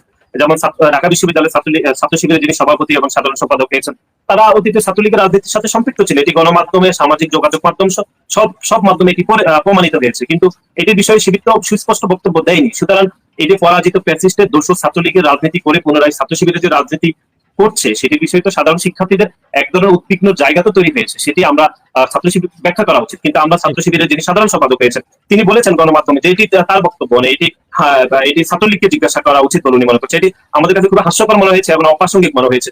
কারণ আমি যদি অন্য রাজনীতি করি অন্য দলে, সেটা আমার এই বিষয়ে তো ব্যাখ্যা থাকবে যে আমি কেন অন্য দলে রাজনীতি করেছি বা আমার কতদূর সম্পৃক্ততা বা কি কৌশল হতে পারে। একই সাথে সাথে আমি যেটি আবার পুনরায় 1 মিনিটে যেটি বলছি সেটি হচ্ছে বাংলাদেশ জাতীয়তাবাদী ছাত্র দলের প্রত্যেকটি নেতাকর্মী প্রকাশ্যে হচ্ছে এই প্যাসিস্ট খুনি হাসিনার বিরুদ্ধে গত 16 থেকে 17 বছর ধরে আন্দোলন সংগ্রাম করেছে। কখনোই আমরা কোনো শক্তিকে ভয় পাইনি যে খুনি হাসিনাকে ভয় পেয়ে তাদের সাথে একটু আঘাত করে রাজনীতি করব। এটি বাংলাদেশ জাতীয়তাবাদী ছাত্র দলের বাংলাদেশের কোনো প্রান্তে এরকম ঘটনা ঘটেনি এবং ছাত্রলীগ করে এসে পরবর্তী ছাত্র দলের রাজনীতি করেছে এরকম একটি ঘটনা আপনি দেখাতে পারবেন না। সুতরাং আমরা বিশ্বাস করি যে গণতান্ত্রিক বাংলাদেশের জন্য আমরা আন্দোলন সংগ্রাম করেছি, যে একটি সাম্য মানবিক বাংলাদেশ প্রতিষ্ঠা করার জন্য তার একটি দ্বার প্রান্তে আমরা উপনীত হয়েছি। এখানে সাধারণ শিক্ষার্থীদের জন্য আমাদের যেরকম অতীতে কাজ করার আমরা আন্তরিক প্রচেষ্টা ছিল সেটি ভবিষ্যতে চলমান থাকবে। যে খুব পরিষ্কার বক্তব্য জনাব নাসিরউদ্দিন নাসির, আপনার কাছে আরেকবার ফিরবো। জনাব জাহিদুল ইসলাম যে প্রশ্নটি জনাব নাসিরকে করেছিলেন, একই প্রশ্ন আপনার কাছে একটু রাখতে চাই। রাষ্ট্র সংস্কার প্রস্তাবে ছাত্র শিবিরের অবস্থান আসলে কি, সেই সাথে আরেকটি গুরুত্বপূর্ণ বিষয় একটু যুক্ত করে দিতে চাই। আমরা বহুদিন ধরে দেখেছি আসলে যে মানে বৃহৎ ছাত্র সংগঠনগুলো কোনো না কোনো ভাবে তারা তাদের মানে এক ধরনের লেজুর ভিত্তিক ছাত্র রাজনীতির মধ্যে দিয়ে তাদের কর্মকাণ্ড পরিচালনা করে। সেক্ষেত্রে ছাত্র শিবিরের রাজনৈতিক অবস্থান কেমন হবে, দুটি বিষয় একটু পরিষ্কার করেন জনাব জাহিদুল ইসলাম। ধন্যবাদ জনাব হেলাল আলী। আমি ভাইয়ের প্রশ্ন দিয়ে শুরু করছি। প্রথমত হচ্ছে ভাই অনেকগুলো প্রশ্ন রিপিট করছেন, আমি উত্তর দিয়েছি, তো জন্য আমি মনে করছি না যে আপনাদের মূল্যবান সময় আবার এগুলোর আনসার দিয়ে আমি নষ্ট করবো। তো এটা আশা করি উত্তর পেয়েছেন ভাই, আগে পেয়েছিলেন, দর্শকরা পেয়েছেন। নতুন যে প্রশ্নটি তিনি রেখেছেন যে মাজারুল ইসলাম রাজু ঢাকা বিশ্ববিদ্যালয়ের ছাত্র আন্দোলন সম্পাদক, তিনি একটি বিষয়ে উনি প্রশ্ন তুলেছেন। তো আমি এটি প্রথম এই মুহূর্তে তথ্যটি আমার কাছে পেলাম ভাইয়ের কাছ থেকে। ভাই যদি আমাকে আগে থেকে একটু ইনবক্স করতেন তাহলে আমি আরেকটু খোঁজখবর নিয়ে ভাইকে এটা আজকে এখানে দর্শকদের সামনে তুলে ধরতে পারতাম। তো এটি আমি ইনশাল্লাহ যেহেতু ভাই তথ্য দিয়ে দিয়েছেন, আমি আমার জায়গা থেকে খোঁজখবর নিব এবং সেটা কোনোভাবে আমাদের সংগঠনে কোনো কনসার্ন থেকে তিনি করেন নাই। এটা হলো নাম্বার 1 বিষয়। এরপরে তিনি সাধারণ শিক্ষার্থীদের অ্যালিগেশন হিসেবে বেশ কিছু বিষয় বলেছেন। তো এই জায়গাটা আমি একটু নাসির ভাইয়ের কাছ থেকে একটা প্রশ্ন, আমি বলেছিলাম যে ভাইকে কোনো প্রশ্ন আমি করব না, এবং সেটা ব্যাখ্যা দিয়েছি কেন প্রশ্ন করব না। তো সাধারণ শিক্ষার্থী আসলে যে প্রশ্নগুলো আপনি করেছেন, কত পার্সেন্ট সাধারণ শিক্ষার্থী বাংলাদেশের টোটাল যে পার্সেন্টেজ আমরা মানি, অথবা আপনারা কোনো সার্ভে করছেন কিনা যে এই জাতীয় প্রশ্নগুলো আসলে কত পার্সেন্ট সাধারণ শিক্ষার্থী করতেছে, এটি একটু নাসির ভাই আমাকে ক্লিয়ার করবেন, বা আপনারা কোনো এই বিষয়ে গবেষণা বা কোনো সার্ভে করেছেন কিনা। এরপর ছাত্রলীগের বিষয়টা ভাই আবার রিপিট করছেন, আমি আসলে এটা আমি আর বলতে চাচ্ছি না এই বিষয়টি, এটা খুব চরমভাবে আমাদের উপর জুলুম করা হবে বা হচ্ছে এই শব্দগুলো দিয়ে। ৭১ ইস্যু নিয়ে ভাই চমৎকার প্রশ্ন করেছেন, এটা শুধু ভাইয়ের প্রশ্ন না, ভাইয়ের আরো কিছু মতাদর্শ আছে বাংলাদেশে, তাদের প্রশ্ন। তো এই যে আবার খাসকাটা আর কি প্রশ্নটা যেটা হয়, যে এই একটা থিম থেকে মূলত যে প্রশ্নটা করা হয়। এখন নাসির ভাইয়ের ৭১ সালে বয়স কত ছিল আমি জানি না, আমার জন্ম তো হচ্ছে ৯০-এর দশকের বলা চলে মাঝামাঝি সময়, এবং আমি আমার বাবার বয়স ছিল ৭১ সালে, যতটুকু আমি জেনেছি আমার দাদু এবং অন্যদের মাধ্যমে ৪ অথবা ৫ বছর বয়স ছিল তোনার। তো এই সময়টা তো একটা শিশু ছিল আমার বাবা। তো ৭১ ইস্যু নিয়ে আসলে আমার অবস্থান কি, আমি বলবো যে নাসির ভাই আপনার অবস্থান কি, আপনি যে অবস্থান ৭১ সালকে যেভাবে দেখেন, আমিও ঠিক একই চোখে দেখি, একইভাবে ৭১কে লালন করি এবং একইভাবে ৭১কে ভবিষ্যতে আমি লালন করতে চাই। তো আপনি বলবেন আপনি কোন দৃষ্টিতে দেখেন, আমি মনে করি আমি ভিন্ন কোনো দৃষ্টিতে দেখি না, আপনার দৃষ্টিতে দেখি। এরপর ঢাকা বিশ্ববিদ্যালয়ের বিষয় ভাই বলেছেন যে সাধারণ শিক্ষার্থী বা অন্যরা আমাদেরকে গ্রহণ করবে কিনা। তো আমার মনে হয় এটা নাসির ভাই এটা নিয়ে প্যারেশান হওয়ার কোনো প্রয়োজন নাই। উনি ওনার অবশ্যই আদর্শিক জায়গা থেকে কাজ করতেছেন, আমরাও কাজ করতেছি, এটা আমরা টোটালি সাধারণ ছাত্রদের উপরে ছেড়ে দিই। নাসির ভাই অনুরোধ করবো এটা নিয়ে আমরা আসলে প্রশ্ন না তুলি, যেহেতু সাধারণ শিক্ষার্থীদের তার ডিসিশন মেকিং এর অবশ্যই একটা জায়গা রয়েছে, আমরা তো কারোর উপর আদর্শ চাপাবো না, চাপানোর সুযোগ না, আপনি চাপাতে পারবেন না। যেটা আমরা ফেসিবাদে দেখছি আদর্শ চাপানোর রাজনীতি, তার ফেসিবাদ মুক্ত তো হয়েছে, আদর্শ চাপাচাপি চলবে না, আদর্শ উপস্থাপনের একটা সুযোগ বা প্ল্যাটফর্ম সবাইকে দিতে হবে, সেটা ঢাকা বিশ্ববিদ্যালয়ের সকল ক্যাম্পাসে থাকবে। এরপর সাধারণ শিক্ষার্থীরা সেটা মেনে নিবে। ভাই সিজিপি এর বিষয়টা এসেছেন, আসলে এটি আসলে কোনো মানুষকে একান্ত হলিস্টিক অ্যাপ্রোচ থেকে কাউকে যোগ্য বা এটা বলার জায়গা না। একাডেমিক কোয়ালিফিকেশন নিঃসন্দেহে একজন ছাত্রের জন্য প্রধানতম তার গুরুত্বপূর্ণ এবং অর্জনের জায়গা। তো সেটার পাশাপাশি আমাদের এই আন্দোলনে নেতৃত্বের যে কোয়ালিটিগুলো রয়েছে, যে দক্ষতার বিষয়গুলো রয়েছে, মৌলিক মানবীয় যে গুণাবলী বিষয়গুলো রয়েছে, আমরা মনে করি যে সে জায়গা থেকে হচ্ছে আমরা কাজ করে থাকি, এবং সাধারণ শিক্ষার্থীরা বিষয়গুলোকে আপনারা সাংগঠনিকভাবে সামনে আনছেন আসলে? সরি আমি সিজিপি এর বিষয়গুলোকে কি আপনারা এটি আমরা আনছি না। দেখুন আমি একবারে দ্ব্যর্থহীনভাবে বলতে চাচ্ছি, এটি হচ্ছে তাদের যারা ক্লাসমেট অথবা যারা তাদের সাথে পরিচিত, তারা বিষয়গুলোকে সামনে আনতেছেন। আমাদের দলে কয়েকজন নেতার সিজিপিও দেখলাম যে মানে খুব ভালো সিজিপি, সেটা আসতে পারে, সেটা আমার মানে ছাত্র দলে নিয়ে আমার কোনো প্রশ্ন নেই, আমি তো বলেছি ছাত্র দলে কেন প্রশ্ন নেই সেটা আমি বলেছি, বাট যারা করতেছে এটা আমাদের সাংগঠনিক কোনো নির্দেশনা বা কোনো ডিরেকশনালে করতেছে না, কেউ হয়তো তার জায়গা থেকে এই বিষয়গুলো তারা হয়তো করতেছে। এরপর আপনি যেটি প্রশ্ন রেখেছেন লালি, যে প্রথমত হচ্ছে লেজুর ভিত্তি যে বিষয়টা বলেছেন, দেখুন ছাত্র শিবির একটি স্বতন্ত্র ছাত্র সংগঠন এবং এটি কোনো রাজনৈতিক দলের সহযোগী সংগঠন। আমি স্পষ্ট করে আবার বলতেছি, রিপিট করতেছি, যে ছাত্র শিবির কোনো রাজনৈতিক দলের সহযোগী সংগঠন নয়। এখন আসেন আমাদের এখানে দুইটা জায়গা থেকে আমরা কাজ করি। প্রথম হলো হচ্ছে আমরা ছাত্র রাজনীতির জায়গা থেকে কাজ করি, আবার আমাদের আরেকটা দাবি আছে, সেটা হলো ছাত্র শিবির একটি স্বতন্ত্র শিক্ষা প্রতিষ্ঠান। এখন আপনি সেটা কতটুকু আমাদের সম্পর্কে জানেন, আমি নাসির ভাইদের সংগঠন সম্পর্কে কম বেশি খুব বেশি জানি না, বাট আমি একটু স্টাডি করার চেষ্টা করি। তো নাসির ভাইও যদি আমাদের ছাত্র শিবির সম্পর্কে স্টাডি করেন অথবা অপর আরো যে দলগুলো আছে ছাত্র শিবির সম্পর্কে খুব ডিপলি স্টাডি করেন, তাহলে আপনি দুইটা জিনিস পাবেন। আমাদের কাছে ছাত্র রাজনীতির একটা পার্ট, এই পার্টে আমরা যেটা করি সেটা হলো ছাত্রদের অধিকার আদায়, ছাত্রদের যত সংশ্লিষ্ট বিষয় রয়েছে সেই অধিকার আদায় নিয়ে কাজ করি। আর আরেকটা যেটি বলেছি আমি ছাত্র স্বতন্ত্র শিক্ষা প্রতিষ্ঠান, এটি মূলত হচ্ছে আমরা 3টি গুণাবলী একজন ছাত্রের কাছে তৈরি করি। প্রথমত হচ্ছে তার একাডেমিক কোয়ালিফিকেশনটা তো অটোমেটিক ইনস্টিটিউটের মাধ্যমে হয়, সে জায়গায় আমরা হচ্ছে উৎসাহ দিই, তাকে গাইডলাইন প্রদান করি যাতে করে তার একাডেমিক জায়গাটা আরো ভালো করতে পারে, এবং এটা নিয়ে আমাদের বেশ কিছু আয়োজন রয়েছে শিক্ষামূলক। পাশাপাশি আমরা একটা ছাত্রের মধ্যে মৌলিক মানবীয় যে গুণাবলী প্রয়োজন, অর্থাৎ যে সে যে মানুষ অথবা এই সমাজে লিডারশিপ কোয়ালিটি বিল্ড আপের জন্য তার যে গুণাবলীগুলো প্রয়োজন, সেগুলো বিল্ড আপের জন্য আমাদের হিউজ পরিমাণ আয়োজন রয়েছে। এরপর আমরা যেটা করি যে ভদ্রতা গুণাবলী, অর্থাৎ যেটার মাধ্যমে একজন ছাত্রের একাডেমিক মৌলিক মানবীয় গুণের পাশাপাশি তার ভিতরে চারিত্রিক মাধুর্যতা এবং যে গুণাবলীগুলো দেরা সে সমাজে মানুষের মনকে জয় করতে পারে, তার আদর্শিক জায়গাটা যেটা আমরা অতীতে দেখেছি আল্লাহ সাল্লাল্লাহু আলাইহি ওয়াসাল্লাম করেছেন বা তার পরবর্তী সাহাবা আজমাইনরা করেছেন। তো সেই একই মডেলটা আমরা অনুসরণ করে কাজ করি। আর সর্বশেষ যেটা করি যে নৈতিকতা, দেখেন আমাদের আজকে সমাজে সবই তো আছে, একাডেমিশিয়ানের তো অভাব নাই, রিসার্চারের তো অভাব নাই, কোয়ালিফিকেশনের তো অভাব নাই, এবং দক্ষতার দিক থেকে আমরা মনে করি যে অনেক অনেক বেশি কোয়ালিফিকেশন দক্ষ আমরা গত 15 বছর বা তার আগেও দেখেছি। কিন্তু অভাবটা কোথায়? অভাবটা হচ্ছে তার নৈতিকতা, তার সবকিছুই আছে বাট নৈতিক মানটা না থাকার কারণে তিনি তার ভিতরে খোদাবিধি থাকে না, ধর্মের প্রতি কোনো কমিটমেন্টের জায়গা থাকে না, এরপরে দেখা যায় যে তিনি হচ্ছে অপকর্মগুলো করেন বা দুর্নীতিগুলো করেন। এই জন্য একটা রাষ্ট্রের জন্য আমরা ছাত্র সংগঠন ছাত্র শিবিরের জায়গা থেকে আমরা একাডেমি আবার রিপিট করছি মৌলিক মানবীয় গুণাবলী, ভদ্রতা গুণাবলী এবং ফাইনালি তার ভিতরে নৈতিকতার মধ্য দিয়ে এই সমাজ রাষ্ট্রের জন্য ভূমিকা রাখার জন্য আমরা মানুষ তৈরি করি। জি ধন্যবাদ। আমরা নতুন রাষ্ট্র সংস্কার প্রস্তাবে আপনাদের কথাটা একটু শুনবো, আমাদের অনুষ্ঠান একদমই শেষ পর্যায়ে। আমি সংক্ষেপে বলছি। জি জি জি জি, দেখুন আসলে রাষ্ট্র সংস্কারটা এটি একটি বড় বৃহৎ পরিসরের জায়গা। তো আমরা যেহেতু একটা ছাত্র সংগঠন, আমাদের জায়গা থেকে আমরা ক্যাম্পাসটাকে বেশি ফোকাস দিব, আর রাজনীতির জায়গা থেকে আমরা সচেতন থাকবো। কারণ একজন ছাত্রের মৌলিক পরিচয় হলো তার ক্যাম্পাস, তার ক্লাসরুম, তার পড়ার টেবিল। এখন এগুলো বাদ দিয়ে যদি আমরা ফুললি ক্লাস অর্থাৎ কেউ একদম থার্ড ইয়ারে ফুল রাজনীতিবিদ হয়ে যায়, তাহলে আসলে এটা কোনো রাষ্ট্রের জন্য দীর্ঘমেয়াদী সুফল বয়ে আনবে না। তো সে জায়গা থেকে আমরা রাষ্ট্র সংস্কারের জন্য যেটা মনে করবো যে এই রাষ্ট্রটা বৈষম্য বিরোধী যে একটা কনসেপ্ট থেকে আন্দোলনটা হয়েছে, অর্থাৎ এই আন্দোলন আপনি যদি শহীদ পরিবারের কাছে যান তাহলে আপনি দেখবেন যে তারা বলবে যে কেমন দেশটা তারা দেখতে চায়। আপনি আহত বঙ্গুত্বের কাছে যান, তাদেরকে জিজ্ঞেস করুন যে তারা কেমন বাংলাদেশ দেখতে চায়। ইন দ্য সেম ওয়েতে এই আন্দোলনে যারা ভূমিকা রেখেছে বিভিন্ন মাধ্যমে, আসলে এই আন্দোলনের ভূমিকাটা কেউ এক বাক্যে অথবা লিখে শেষ করতে পারবে না। ভূমিকার প্ল্যাটফর্ম গুলো, উইংস গুলো এত বেশি ছিল। তো সবাই আসলে কেমন বাংলাদেশ দেখতে চায়, তারা দেখতে চায় যেখানে বৈষম্য থাকবে না, অন্যায় থাকবে না, কেউ তার অধিকারের জন্য মানুষের ধারে ধারে অফিসে ঘুরতে হবে না, বরং অধিকার তার কাছে, তার দুয়ারে এসে তাকে নক করবে যে অধিকার আমি এসেছি। ন্যায় বিচারের জন্য তাকে আদালত ঘুরতে হবে না, তার পুরো সবকিছু নষ্ট করতে হবে না, বরং আদালত তাকে গিয়ে ন্যায় বিচার পৌঁছে দিবে। আমরা সেরকম একটা রাষ্ট্র দেখতে চাই। তো এই জন্য আমরা মনে করছি যে কিছু মানুষ তৈরি হবে, যে মানুষগুলো সৎ হবে, দক্ষ হবে, দেশপ্রেমিক হবে, এবং এই মানুষগুলোর হাত ধরে হচ্ছে আগামী দিনের যে বৈষম্য মুক্ত অথবা যে বিপ্লব আমরা হয়েছে সেই বিপ্লবের স্পিডকে ধারণ করে একটি রাষ্ট্র কাঠামো এখানে তৈরি হচ্ছে। অনেক অনেক ধন্যবাদ জনাব জাহিদুল ইসলাম। নাসিরউদ্দিন নাসির, আমাদের অনুষ্ঠান একদম শেষ পর্যায়ে, আমি একটু খুব ছোট্ট করে একদম শেষ পর্যায়ে এসে দুটি গুরুত্বপূর্ণ প্রশ্ন আপনার কাছে রাখতে চাই। বিশেষ করে ক্যাম্পাসে বহু বছর ধরে আমরা দেখে এসেছি যে ক্যাম্পাস রাজনীতির যে বাংলাদেশের সংস্কৃতি, সেখানে হল নিয়ন্ত্রণ করার মাধ্যমে আসলে এক প্রকার কর্তৃত্ব আমরা দেখেছি বজায় রাখা হয়। এক্ষেত্রে পরিবর্তিত বাংলাদেশে ছাত্র দলের রাজনৈতিক কর্মসূচিতে কি ধরনের পরিবর্তন আসবে? একই সাথে সোশ্যাল মিডিয়ার এখন খুব বড় একটি সমালোচনা ছাত্র রাজনৈতিক ছাত্র সংগঠনগুলোর ব্যাপারে, বিশেষ করে সভাপতি সেক্রেটারির বয়স নিয়ে অনেক প্রশ্ন আমরা শুনছি। এই প্রশ্নটি যদি আপনাদের দুজনের জন্যই, ছাত্র সংগঠনগুলো সভাপতি সেক্রেটারির বয়স সীমা, যেটি অনেকে বলছেন যে স্বাভাবিক শিক্ষার্থীদের বয়সের সাথে অসামঞ্জস্যপূর্ণ, এ বিষয়ে কোনো মন্তব্য করবেন কিনা জনাব নাসিরউদ্দিন? ধন্যবাদ। আমি শুধু এখানে সাধারণ সম্পাদক শিবিরের দুই একটি বিষয়ে আমার এক ধরনের অবজারভেশন রয়েছে। একটি হচ্ছে আজকে ঢাকা বিশ্ববিদ্যালয়ের যে কমিটি হয়েছে, ছাত্র আন্দোলন বিষয়ক সম্পাদক মাজারুল ইসলাম রাজুর বক্তব্যের বিষয়ে আমি আসলে এখানে সাধারণ সম্পাদক সুনির্দিষ্টভাবে কিছু বলতে পারেননি। কিন্তু আরেকটি বিষয় যেটি শিবিরের ঢাকা বিশ্ববিদ্যালয়ের সাধারণ সম্পাদক যিনি সমন্বয়কের দায়িত্ব ছিলেন, আমরা যদি দেখি এখানে যে সমন্বয়কদের মধ্যে আব্দুল কাদের, যিনি তার ফেসবুক স্ট্যাটাসে বলেছিলেন যে শিবিরের তৎকালীন যে সমন্বয়ক ছিলেন, যিনি পরবর্তীতে ফরহাদ ছাত্র শিবিরের ঢাকা বিশ্ববিদ্যালয়ের সাধারণ সম্পাদক হয়েছে, তিনি চাপ প্রয়োগ করেছিলেন যেন ছাত্র রাজনীতি বন্ধ করার বিষয়ে। তো তিনি এখন ব্যাখ্যা করা উচিত। পরবর্তীতে আমরা দেখলাম তিনি প্রকাশ্যে এখন ছাত্র শিবিরের রাজনীতি করছেন।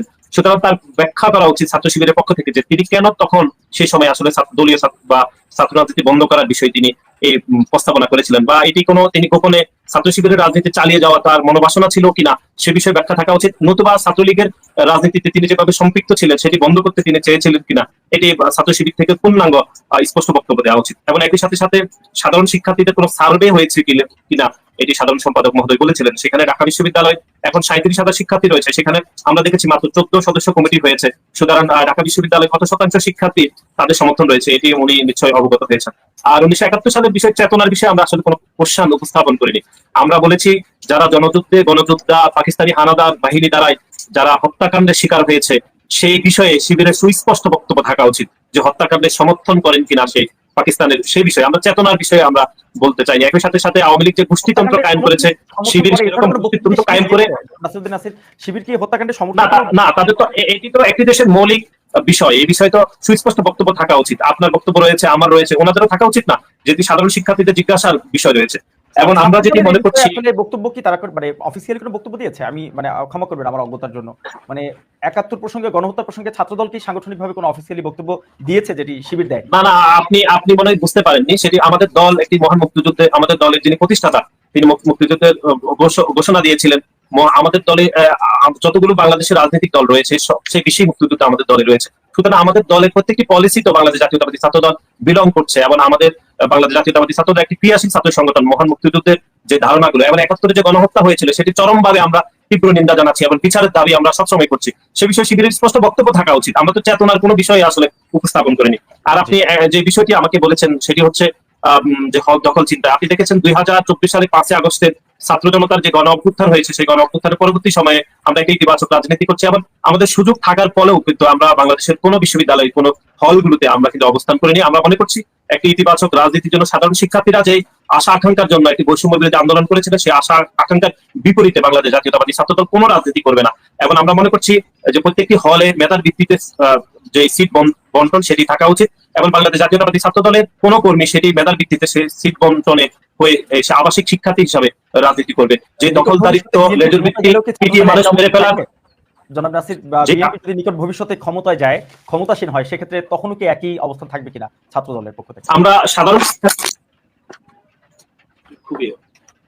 আমরা সাধারণ শিক্ষার্থী সহ আপনাদেরকে এই বলে আশ্বস্ত করতে চাই, একটি গণতান্ত্রিক বাংলাদেশের যে কাঠামো এখন দাঁড়িয়ে রয়েছে, আমরা যেখানে সাম্য এবং মানবিক বাংলাদেশ প্রতিষ্ঠা করার জন্য আমাদের যে আন্দোলন করেছি, সেই আন্দোলনের স্পিরিটকে কাজে লাগিয়ে আমরা যদি এই দেশের মানুষ যদি বিএনপিকে ভোট দিয়ে ক্ষমতায় নিয়ে আসে এবং এই দেশের শাসন বা যদি বিএনপির হাতে দেয়, বাংলাদেশ জাতীয়তাবাদী ছাত্রদল এই দেশের শিক্ষার্থীদের কাছে প্রতিশ্রুতিবদ্ধ করছে যে শিক্ষাঙ্গনে একই ইতিবাচক রাজনীতি করবে, এবং প্রত্যেকটি ক্যাম্পাসে, প্রত্যেকটি হলে যে পিটিয়ে মানুষ মেরে ফেলা যে রাজনীতি, একই সাথে দখলদারিত্ব, লেজুর ভিত্তি, জোর করে মিছিলে নেওয়া সহ এবং হচ্ছে যে রাজনীতি ছিল, এখন অতীতে যে রক কাটার যে রাজনীতি ছিল, সেগুলো চিরতরে আমরা বন্ধ করে দিতে চাই।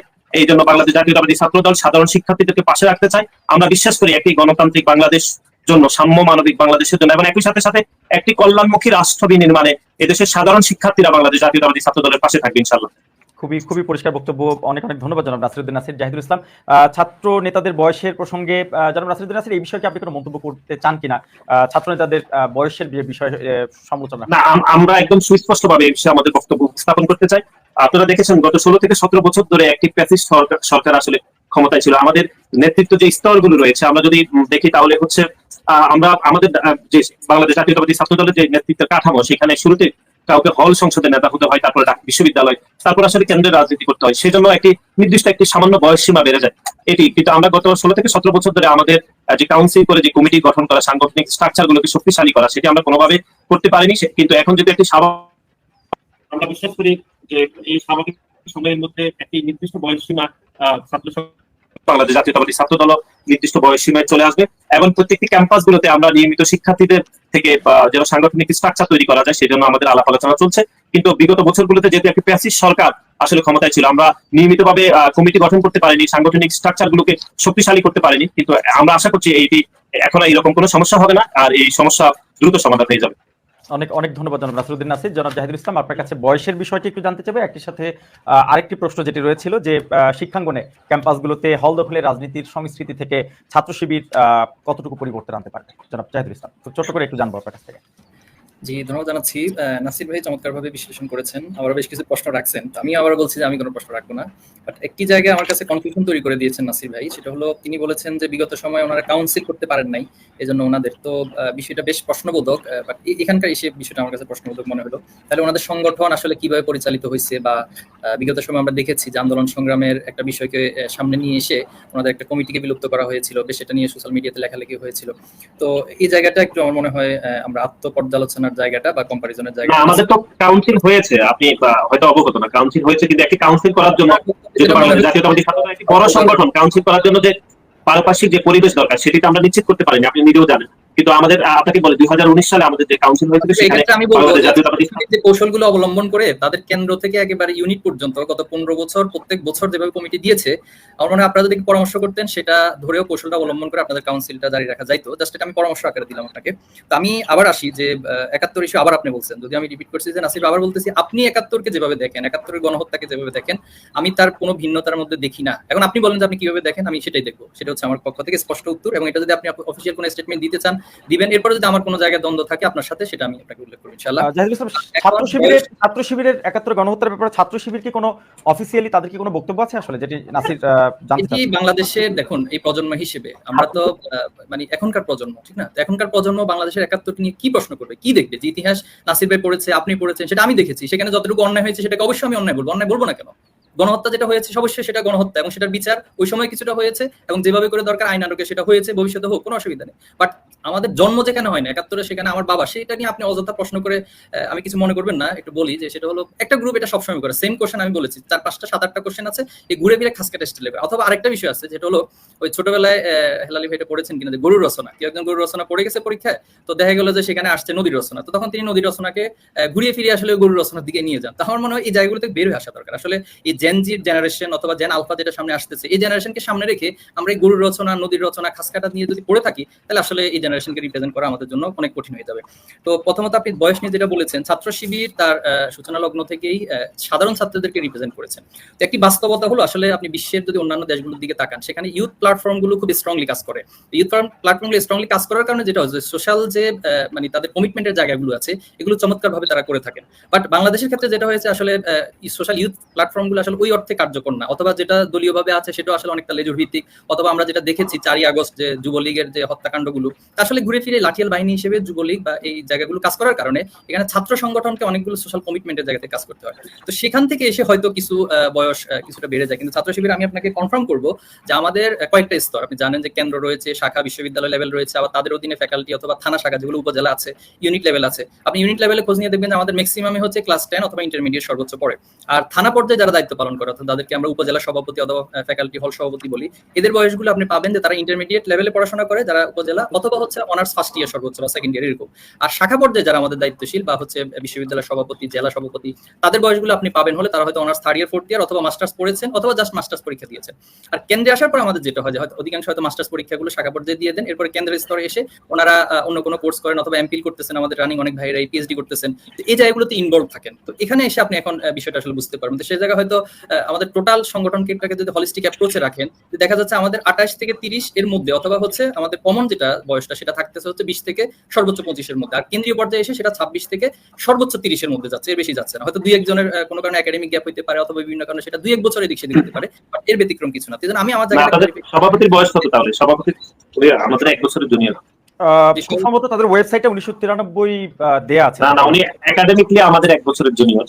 সেটা আমি মনে হয় আমার জায়গাটা টোটালি একটা হলিস্টিক অ্যাপ্রোচ থেকে বলেছি। এখন সিংহ সভাপতির বয়সটা আপনি জেনে নিতে পারেন, অথবা পার্সোনালি ওনার প্রোফাইল আছে সেটা দেখে নিতে পারেন, কোনো সমস্যা নেই। বাট আমি বলেছি সেটা হয়তো 1-2 জনের বা 3 জন এরকম হয়, বাট আমাদের কমন এজটা হচ্ছে 20 থেকে 25, আর কেন্দ্রীয় পর্যায়ে হচ্ছে 25 থেকে সর্বোচ্চ 30, এর উপরে আমাদের খুব বেশি নেই। আর তবে এখন আসেন যে আমার পার্সোনাল মতামত হচ্ছে অবশ্যই সাধারণ ছাত্রদের যে একটা লেভেল, সেটার সাথে মিল রেখে এটা আরো কমে আসবে, এবং আমি আপনাকে হোপফুলি এবং কনফিডেন্টলি বলতেছি এটা আমরা আরো সামনে কমিয়ে নিয়ে আসতে পারবো বলে বিশ্বাস রাখছি। জি, রাষ্ট্র সংস্কার প্রস্তাবে ছাত্র শিবিরের দুঃখিত আপনাদের ক্যাম্পাস ভিত্তিক হল দখলের হল নিয়ে আসলে আমরা শুরু থেকে বলেছি, 5 তারিখের পরে থেকে আমি পার্সোনালি বিভিন্ন মিডিয়াতে কথা বলেছি, আমার সোশ্যাল মিডিয়ার প্ল্যাটফর্ম থেকে জানিয়েছি যে আসলে হল দখল এই রাজনীতিগুলো আসলে ছাত্ররা চাচ্ছে না। তবে এটা হয়েছে, অতীতে হয়েছে, এটা রাসির ভাই অস্বীকার করতে পারবেন। আমরাও দেখেছি গত 15 বছর এই জায়গাটা কি পরিমাণ ফ্যাসিজম ছিল। তো এই জন্য নতুন যে বাংলাদেশটা করতে যাচ্ছে, আসলে এই ক্যাম্পাসগুলোতে হলের রাজনীতি, এরপরে সিনিয়র জুনিয়র রাজনীতি, জোর করে কর্মসূচি নিয়ে যাওয়া, গেস্ট রুম কালচার, এগুলো আসলে কেউ পছন্দ করছে না। এবং সাধারণ ছাত্ররা রিয়েলি একটা ট্রমা, যে ছাত্র রাজনীতি বারবার প্রশ্নগুলো কেন আসতেছে, যে গত 15 বছরের যে প্যাসিজম, এটা তাদের ভিতরে একটা সাইকোলজিক্যাল ট্রমা তৈরি করছে। এই হলো ছাত্র রাজনীতি। তো সেখান থেকে অবশ্যই আমাদেরকে নতুন ধারা যদি আমরা না যাইতে পারি, তাহলে আসলে এখানে আসলে আমরা সাধারণ ছাত্রদের কাছে যে গ্রহণযোগ্যতাটা, এটা সবাই হারাতে যাবে। এই জন্য আমরা সকলের কাছে আহ্বান জানাচ্ছি, আমরা নতুন একটি ধারার মধ্য দিয়ে সাধারণ ছাত্ররা কি চায়, আলহামদুলিল্লাহ নাসির ভাই এটা সফর করে করে জানতেছেন, আলহামদুলিল্লাহ আমাদের কাছে এগুলো তথ্যপত্র আছে। আমরা মনে হয় সবাই যদি কর্মসূচিগুলো সেভাবে করে ডিজাইন করতে পারি, তাহলে নিঃসন্দেহে সাধারণ ছাত্রদের এই ট্রমাটা, ভয়ভীতিটা কাটবে, এবং একটা গঠনমূলক এবং মানে সাধারণ ছাত্র অধিকারমূলক, ছাত্র রাজনীতি বলতে যা বোঝা, অধিকার, লিডারশিপ তৈরি, এই দুইটা জায়গা থেকে আশা করি একটা ভালো জায়গা আমরা পৌঁছতে পারবো। অনেক অনেক ধন্যবাদ জনাব জাহিদুল ইসলাম আপনাকে। নাসিরউদ্দিন নাসির, আপনাকে অনেক অনেক কৃতজ্ঞতা। আপনি আপনারা দুজনই অত্যন্ত ব্যস্ত এই সময়ের ছাত্র নেতা, তার মধ্য দিয়েও আপনি আপনারা আমাদেরকে সময় দিয়েছেন। একই সাথে আমরা আসলে যেটি বলছিলেন, আপনাদের বক্তব্যে উঠে এসেছে জেন জি জেনারেশন, যারা আসলে এখনকার পরিবর্তিত বাংলাদেশে সংঘাতময় ছাত্র রাজনীতি দেখতে চায় না, সেই জায়গা থেকে নিশ্চয়ই আমাদের নতুন প্রজন্ম আশা করতেই পারে আপনারা সংঘাতময় রাজনীতির বাইরে এসে পাশাপাশি ভ্রাতৃত্ব। সুপ্রদর্শক, বিষয়টি আপনারা কিভাবে দেখছেন অবশ্যই আপনাদের মূল্যবান মন্তব্য কমেন্ট জানাবে। সবসময় সত্য নির্ভেজাল তথ্য পেতে স্বাধীন বাংলা ইউটিউব চ্যানেলটি সাবস্ক্রাইব করে আমাদের সাথে থাকুন। আসসালামু আলাইকুম রহমতুল্লাহি ওয়া বারাকাতুহু।